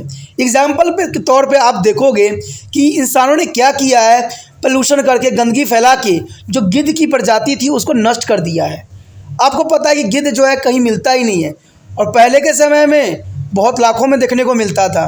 कहते हैं कहीं भी कोई जीव जंतु मर जाता था तो गिद्ध आती थी और उसमें जो है मांस तक नोच के खा जाती थी, जिससे क्या होता था, वातावरण में पोल्यूशन नहीं फैलती थी। लेकिन आज के समय में देखोगे कोई जीव जंतु अगर मर भी जाता है तो ऐसे ही सड़ रहा होता है, बदबू मार रहा होता है और आसपास बीमारियां फैला रहा होता है। तो देखिए कितना एक चीज़ को ख़त्म हो जाने की वजह से, नष्ट हो जाने की वजह से हमारे पर्यावरण में कितना कुछ जो है बदल गया। तभी तो मैं कहता हूं दोस्तों कि पर्यावरण को समझने की कोशिश करो, चाहे पानी हो, चाहे आपका कुछ भी हो, चाहे वातावरण हो, उसको दूषित ना करो, ठीक है। इसकी महत्ता को समझो। आपको पता है कि कितने बार यहाँ पर कहते हैं जल ही जीवन है, लेकिन हम उसको दूषित करते चले जा रहे हैं। और यहाँ तक कि सरकार तो आज इस पे ही आज ट्रम्प कार्ड खेल रही है कि हम पानी फ्री कर देते हैं, बिजली कर देते हैं। अगर इन चीज़ों को अगर फ्री कर दिया जाता है तो लोग इसका कदर नहीं समझ पाएंगे, और ये जो होगा आगे चल के हमें प्राप्त नहीं होगा, यानी शुद्ध रूप में प्राप्त करना संभव ही नहीं है। क्योंकि आपको पता है इतने हमने पानी नष्ट करते जा रहे हैं कि अब पानी भी जो अच्छा पीना शायद गरीबी इंसानों के बस में ही नहीं है। सरकार कहती है कि हम गरीबों को लेके चल रहे हैं। सब पार्टियों के नाम अगर आप देखोगे ना तो गरीबों के नाम से रखा गया है, ठीक है। लेकिन कहते हैं कि एक भी पार्टी जो है गरीब के लिए काम कर ले, मुझे तो नहीं लग रहा है। क्योंकि सब या तो उनको लालच देकर फंसाने की कोशिश कर रहे हैं या हमारे देश को कुछ गलत रास्तों पर जाने की कोशिश कर रहे हैं। तो ये ऐसा अगर होता है तो वो बीमार हो जाएगा, हमारा धरती, हमारा देश जो है, हमारा भारत है, बीमार होता चला जाएगा, क्योंकि हम व्यर्थ कर रहे हैं इन चीज़ों को। और जब तक इन चीज़ों को अगर आप संयोग के नहीं रखोगे ना तो शायद ये बेस्ट होगा और आपको डिसीज भी कर जाएगा। तो यहाँ पर जो है कहते हैं ना, चाहे वो लाल रुधिर कोशिकाएं हो, श्वेत रुधिर कोशिकाएं हो, चाहे आपका प्लाज्मा हो, जल हो, प्रोटीन हो, सबका महत्वपूर्ण योगदान हमारे शरीर में होता है, ठीक है। जिस प्रकार धरती को चलने के लिए हर चीज़ों की आवश्यकता होती है, हर जीव जंतु की जरूरत होती है, उसी प्रकार मानव शरीर में हर एक चीज़ का अपना एक महत्वपूर्ण स्थान है। अगर इनमें से एक भी चीज़ अगर नष्ट होती है तो हम जो है बीमार हो जाते हैं, ठीक है। उसके पश्चात हमारे समक्ष आता है जीव द्रव्य यानी प्लाज्मा। देखिए दोस्तों, प्लाज्मा के बारे में जानना आपके लिए अत्यंत महत्वपूर्ण रहेगा। कहते हैं ये हल्के पीले रंग का द्रव्य होता है। क्या होता है दोस्तों? ये हल्के पीले रंग का द्रव्य होता है जो रुधिर प्रोटीन जैसे एल्बुमिन, ग्लोबुलिन और जो फाइब्रिनोजन से बना हुआ होता है। यानी ये तीन चीज़ जो है अत्यंत महत्वपूर्ण होता है हमारे शरीर में।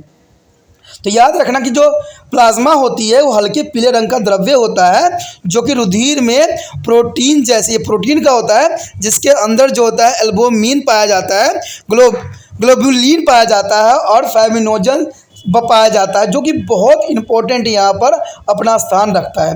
अब देखिए जो है जीव द्रव्य यानी प्लाज्मा का क्या कार्य है ये भी जानना आपके लिए अत्यंत महत्वपूर्ण रखता है।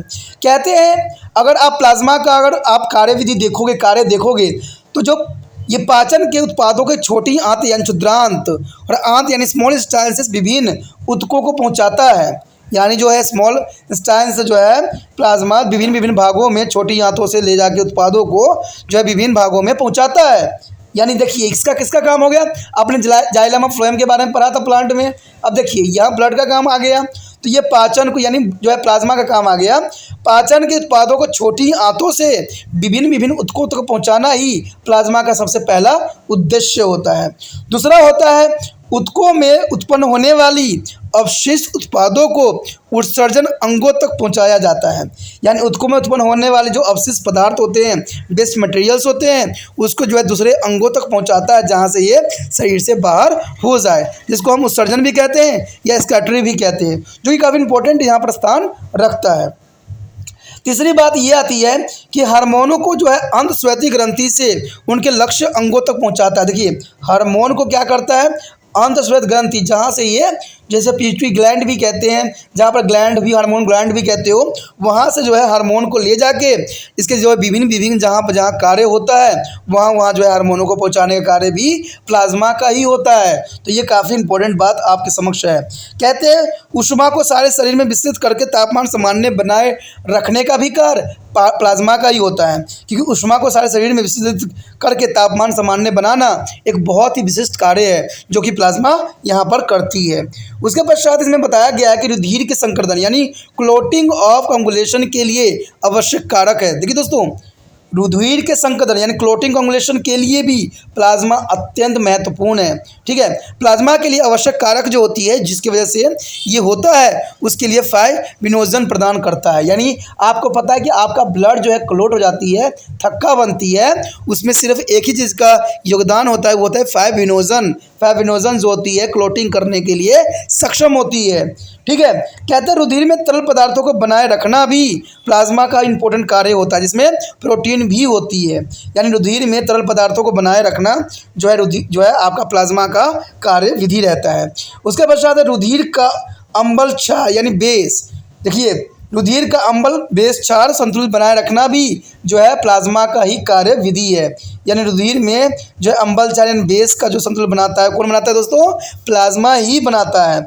उसके पश्चात है प्रतिपिंडों यानी इम्यूनोग्लोबिनों के जरिए शरीर के प्रतिरक्षा प्रदान करता है। यानी आपको पता है इम्यूनोग्लोबिन जो होती है यानी इम्यूनो सिस्टम जो होती है शरीर के प्रतिरक्षण प्रदान करती है। ये जो है प्रतिपिंड यानी एंटीबॉडी एक प्रकार के WBC द्वारा बनाए जाते हैं और बाद में इन्हें प्लाज्मा में छोड़ दिया जाता है, जहाँ से जो है ये विभिन्न भागों में पहुँचा के जो आपके बॉडी को जो है ह्यूमन सिस्टम बूस्ट करता है। तो देखिए कितना इंपॉर्टेंट कार्य है। कहते हैं अगर हमारा ह्यूमन सिस्टम बूस्ट रहता है तो किसी तरह की बीमारी जो है आपको संक्रमित नहीं कर सकता है, जो कि काफ़ी इंपॉर्टेंट और महत्वपूर्ण यहाँ पर बात भी रखता है। कहते हैं रुधिर की कोशिकाएं भाग के 3 संघटक होते हैं। देखिए दोस्तों, रुधिर के कोशिका भाग के 3 संघटक होते हैं।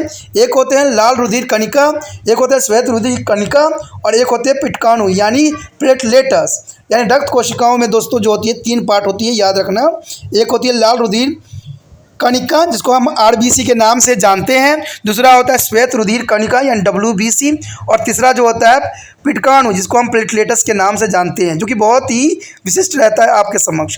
कहते हैं इन कोशिकाओं के खंड की वजह से ही हमारा शरीर में जो है रुधिर कोशिकाओं का निर्माण होती है। कहते हैं रुधिर कोशिका अस्थि मज्जा में बनती है। देखिए ये कहाँ बनती है?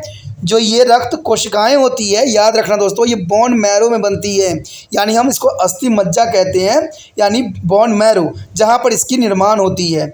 इसकी निर्माण प्रक्रिया को जो है रक्त उत्पत्ति यानी इसी कारण जो है निर्माण प्रक्रिया को हम क्या कहते हैं? रक्त उत्पत्ति, जिसको रक्त प्लस उत्पत्ति से बना यानी रक्त उत्पत्ति कहते हैं। अब यहाँ पर एक तालिका दिया गया जिसमें जो है रुधिर की संरचना, कार्य, कोशिका संगठन, उनके जो उत्पत्ति के बारे में एक आपको समक्ष प्रस्तुत किया गया है, जिसमें आप बहुत कुछ समझने की कोशिश कर सकते हो। यहाँ पर आप देखोगे एक टेबल दिख रहा होगा, यहाँ है रुधिर के कोशिकाएं संगठन। ठीक है, इसमें देखिए सबसे पहले आता है संगठक, दूसरा नंबर पे उत्पत्ति, तीसरा संख्या होगा और चौथा कार्य। तो सबसे पहले हमारे समक्ष आता है रक्तकणु, जिसको हम क्या कहते हैं? लाल रुधिर कणिका कहते हैं। इसे हिंदी में कहते हैं रक्ताणु। ठीक है, यानी जो है लाल यानी RBC। ये उत्पत्ति कहाँ होता है दोस्तों? ये सारे जो होते हैं अस्थि मज्जा में होते हैं यानी जो है बोन मैरो में होती है। इसकी संख्या 50 लाख से ऊपर होती है, 50 लाख से ऊपर संख्या इसकी होती है और इसका कार्य सिर्फ इतना है कि ऑक्सीजन और कार्बन डाइऑक्साइड की जो है परिवहन करने में सक्षम होता है, इंपॉर्टेंट योगदान होता है। उसके पश्चात हमारे समक्ष है श्वेताणु को जो हम कहते हैं श्वेत रुधिर कणिका यानी WBC। ठीक है, WBC जो है ये इसका निर्माण भी जो होता है अस्थि मज्जा में ही होता है यानी बोन मैरो में ही होता है और कहते हैं 4000 से 800,000 की संख्या में ये उपस्थित रहते हैं। अब यहाँ पर श्वेताणु में कई प्रकार आ जाते हैं, जैसे कणिकाणु आते हैं, गणटोसाइट्स आते हैं, जो श्वेत रुधिर कणिका यानी कुल गणना की 72% होते हैं और इसका भी निर्माण दोस्तों वही होता है यानी अस्थि मज्जा में होती है, जिसमें 4900 होता है, जिसको हम जीवाणुओं का भक्षण भी करता है। यानी जीवाणु जो होते हैं हमारे शरीर में उसको ये भक्षण कर जाता है यानी खा जाता है। ये इसका कार्य होता है किसका? श्वेत रुधिर कोशिका का यानी जो है WBC का। जीवाणुओं का ये भक्षण करता है। आप देखोगे उदाहरण की रागी 70% होता है, इसको रागी जो होता है 1.5% होता है, क्षरक रागी जो होता है 0.5, जिसमें जो है उदाहरण नागारी जो है 105 होती है, जिसका कार्य होता है हिस्टोन के कार्य के विपरीत कार्य करता है और हिस्टोमीन गुणधर्म रखता है। जबकि जो इओसिरोनारागी जो होती है 1.5 होता है, जो 35% हिस्टोमीन और हेपरिन्स उत्पन्न करता है। ठीक है, तो ये काफ़ी इंपॉर्टेंट है। और क्षरकारिकी जो है 0.5। देखिए दोस्तों, ये नाम आपको अजीब सा लग रहा होगा, लेकिन अगर आपने ब्लड टेस्ट करवाया होगा, कहते हैं CVC करवाया होगा, तो CVC दोस्तों जब होती है ना, तो यही चीज़ें आपको वहाँ पर जो है एक लिखा जाता है और आपको बताया जाता है कि आपके बॉडी में इस मात्रा का ये है, इतना मात्रा ये है, इतना मात्रा ये है। कभी आप WBC करवाओगे ना, CVC करवाओगे, तो देखना उसमें कौन कौन से नाम लिखे हुए हैं। जो यहाँ पर आपको नाम दिख रहा है ना, सारे नाम आपको वही लिखे हुए दिखेंगे और इसी की मात्रा जो है वहाँ पर नॉर्मल जो है कैटेगरी भी दिखाया जाएगा कि इसकी जो मात्रा कितने बॉडी में होना चाहिए और कितने में आप स्वस्थ रहोगे। तो ये आपको बहुत लंबा प्रोसेसिंग करने की ज़रूरत नहीं है। आजकल तो कहते हैं कि टेस्ट में भी लोग बेस्ट हो चुके हैं, अब टेस्ट ही करवाते रहते हैं अच्छे, जिससे उनका बीमारी भी जल्दी दूर हो जाता है। उसके पश्चात हमारे समस्या कणकाणु। कणकाणु में दोस्तों देखिए, इसके भी क्या क्या आते हैं, एग्रोनोसाइट्स जो कि 28% होता है, एक कलाणु जो होता है 4% और लस्काणु जो होता है 24% होता है। देखिए ये सब जो होती है अस्थि मज्जा यानी जो है बोन मैरो में इसकी फॉर्मेशन होती है। एग्रोनोसाइट की जो होती है बोन मैरो में जो होती फॉर्मेशन होती है और जो है इसकी संख्या जो होती है 280 के आसपास होता है। इसका भी कार्य एक ही होता है कि जीवाणुओं का भक्षण यानी भक्षणकाणु क्रियाएँ करती है, जीवाणु को नष्ट करने का अपना महत्वपूर्ण योगदान यहाँ देती है। उसके पश्चात है लस्काणु। देखिए लस्काणु का भी उत्पत्ति जो होता है अस्थि मज्जा में और प्लस जो है लविकाप उतक पहिल में होती है, जो कि 1680 की संख्या में ये विद्यमान होती है। और इसका काम इतना ही होता है कि प्रतिरक्षा प्रदान करने के लिए प्रतिपिंडों का उत्पादन करता है, यानी हमें शरीर में बूस्ट करने के लिए जो ह्यूमन सिस्टम है इसके लिए जो है वो क्या करता है, हमारे बॉडी में सुचारू रूप से चलाने के लिए इंपॉर्टेंट कार्य करता है। उसके पश्चात आपको पता है कि प्लेटलेटस है। प्लेटलेटस तो आपको पता ही दोस्तों कि इसका जो निर्माण होता है अस्थि मज्जा में होता है, यानी ब्लड जो है बोन मैरो में ही होता है, पर इसका भी निर्माण और कहते हैं 2,50,000 जो है इसकी संख्या है। इतनी संख्या जो है नॉर्मल बॉडी की रहती है 2,50,000। अगर मान लीजिए इसका संख्या कम हो जाता है धीरे धीरे तो इंसान की मौत हो जाती है, क्योंकि प्लेटलेटस आपको पता है कितना इंपॉर्टेंट योगदान देता है। सभी हमारे जो है वायरसों से लड़ता रहता है, तो ये बॉडी अगर में नहीं रहेगा तो 100% जो है हमारे शरीर से जो है प्रतिरक्षा कार्य नहीं कर पाएगा। इसलिए जैसे ही प्लेटलेटस डाउन होता है तो और प्लेटलेटस डाउन होने का कारण जो होता है बुखार होती है, यानी फीवर होता है, जिसकी वजह से प्लेटलेटस डाउन होता ही चला जाता है। तो ये बात आप ध्यान रखना कि प्लेटलेटस डाउन ना हो, इसकी काउंटिंग जो है नॉर्मली 2,50,000 के आसपास संख्या हो। अगर इससे कम हो रहा है, धीरे धीरे कम हो रहा है, देखिए मैक्सिमम जो डेंजरस पॉइंट रखा गया है वो 30,000 रखा गया है। अगर 30,000 रखा गया तो समझ लीजिए बंदा बहुत ही डेंजरस पॉइंट पे जा चुका है। ठीक है, फिर बहुत से हॉस्पिटल भी इसको लेना बंद कर देते हैं। तो ये अत्यंत महत्वपूर्ण बात यहाँ पर रखता है। ठीक है, तो ये आप ध्यान रखना कि किसी व्यक्ति का इससे कम ना हो। ठीक है, कम से कम लाख से ऊपर ही रहे। जनरली तो 2.5 लाख है, लेकिन लाख से ऊपर रहे तो बेस्ट है। और जैसे कमने लग जाए लाख से नीचे तो समझ लीजिए कि इसको जो है 100% अच्छे डॉक्टर से दिखाने की आवश्यकता है। तो ये देखिए जनरल बात है लेकिन इंपॉर्टेंट भी है। कहते हैं क्या आपको निम्नलिखित रुधिर जो है विकारों की जानकारी है। देखिए कुछ जानकारी दी गई है यहाँ पर, जैसे रक्ताणु RBC की अधिकता होती है, सामान्य से अधिक हो जाए तो ये जो होगा पॉलीसाइथियम्स यानी बहुहर्तित रक्तता कहलाता है, यानी पॉलीथेनाइजेशन नाम की बीमारी हो जाती है। अगर रक्ताणु जो होता है RBC की कमी हो जाए, सामान्य से कम हो जाए, तो हम कहते हैं उसको रक्त अल्पता यानी रक्त अल्पता कहलाता है, एनीमिया कहलाता है ये। उसके बाद श्वेत अणु यानी WBC की अधिकता के कारण क्या होता है, सामान्य से अधिक हो जाए तो जो है ल्यूकोमीनिया कहते हैं। देखिए दोस्तों, सामान्य से अधिक भी हो जाएगा फिर भी जो है आप बीमार पड़ जाओगे, इसलिए मेंटेनेंस रखना अत्यंत महत्वपूर्ण रखता है। उसके पश्चात आपको है श्वेत WBC यानी श्वेताणु यानी WBC, इसकी कमी से यदि अधिकतम से जो होता है ल्यूकोमीनिया हो जाती है और कमता से क्या होता है अल्कोपीनिया हो जाती है यानी श्वेत कणिका अल्पता। ठीक है, देखिए ये बहुत इंपॉर्टेंट बात होता है। अगर अधिक हो जाए, जैसे RBC अधिक हो जाता है तो पॉलीसाइथीमिया हो जाता है। RBC कम जाए तो आपको पता है रक्त अल्पता हो जाती है, एनीमिया हो जाता है। अगर WBC यानी श्वेत रक्त कणिकाएं अगर WBC अधिक हो जाए तो ल्यूकेमिया हो जाता है। अगर वही कम हो जाए तो आपको पता ल्यूकोपीनिया हो जाता है। तो ये सारी बीमारियां जो होती है काफ़ी विशिष्ट रखती है। अब हमारे समक्ष जो है दोस्तों कि रक्त का जो है थक्का किस प्रकार बनता है। देखिए, रुधिर थक्का बनना अत्यंत महत्वपूर्ण है, क्योंकि कभी कभी आपकी उंगली कटी होगी और उसमें से जो है रक्त बहने लग जाते हैं। आपने देखा होगा कि कुछ मिनटों में रक्त बहना बंद भी हो जाता है, वहाँ पर जो है गाढ़ा होकर एक पिंड सा बन जाता है। इस पिंड को हम थक्का कहते हैं। इस प्रकार रक्त के जमने को हम संकर्दन या थक्का बनना कहते हैं, क्लॉटिंग या कंगुलेशन कहते हैं। हम भाग्यशाली हैं कि हमारा रक्त थक्का बनकर बहना बंद कर देता है। यदि ऐसा न होता तो बहुत मामूली से घाव से भी इतना रक्त बह जाता कि व्यक्ति मर जाता है। ठीक है, जब रुधिर वाहिकाएं क्षतिग्रस्त हो जाती है तब अनेक क्रमिक क्रियाएं होती है, जिसके फलस्वरूप रक्त बंद हो जाता है। इस प्रक्रिया में होने वाले विभिन्न चरण इस प्रकार है, जैसे आप समझ सकते हो। देखिए, सबसे पहले जो होता है थैम्ब्रोप्लास्टन होती है, जैसे रुधिर जो पट्टिकाओं से निकलता है, ठीक है, जैसे निकलना, तो उसको हम क्या कहते हैं, थैम्ब्रोप्लास्टिन। ठीक है, थैम्ब्रोप्लास्टिन जो होता है क्रिया करेगा प्रोथोबिन में, जो एक प्लाज्मा प्रोटीन छोड़ेगा। ठीक है, ये प्लाज्मा प्रोटीन जो होगा कैल्शियम आयन होगा, तब ये क्या बना देगा, फाइब्रिनोजन जो बनता है दोस्तों, वो प्लाज्मा और प्रोटीन से बनता है, जो थैम्ब्रिन के साथ रिएक्ट करके फाइब्रिन बना देगा। अब फाइब्रिन जो होता है अविलीय रेशे होते हैं, जो विलीय नहीं होते हैं। और जब फाइब्रिन को हम जो है आरबीएक्स के साथ प्लस करेंगे, आपस में जोड़ेंगे, तो इस प्रकार जो है आपका थक्का ब्लड बन जाएगा। अगर थक्का नहीं बना समय पे तो आपके सारे बॉडी से जो है ब्लड लॉस्ट होगा, और लॉस्ट होने का मतलब तो आप जानते ही हो कि इंसान की मृत्यु। आपको पता है एक्सीडेंट में लोग क्यों मर जाते हैं? ठीक है, इसका कारण यही होता है कि उनके शरीर से ब्लड बह रहा होता है और लोग तमाशा देख के खड़े होकर तमाशा देख रहे होते हैं, और व्यक्ति के बॉडी से सारा ब्लड निकल जाता है और व्यक्ति जो है मौत के मुँह में चला जाता है। तो आज जागरूकता की ज़रूरत है।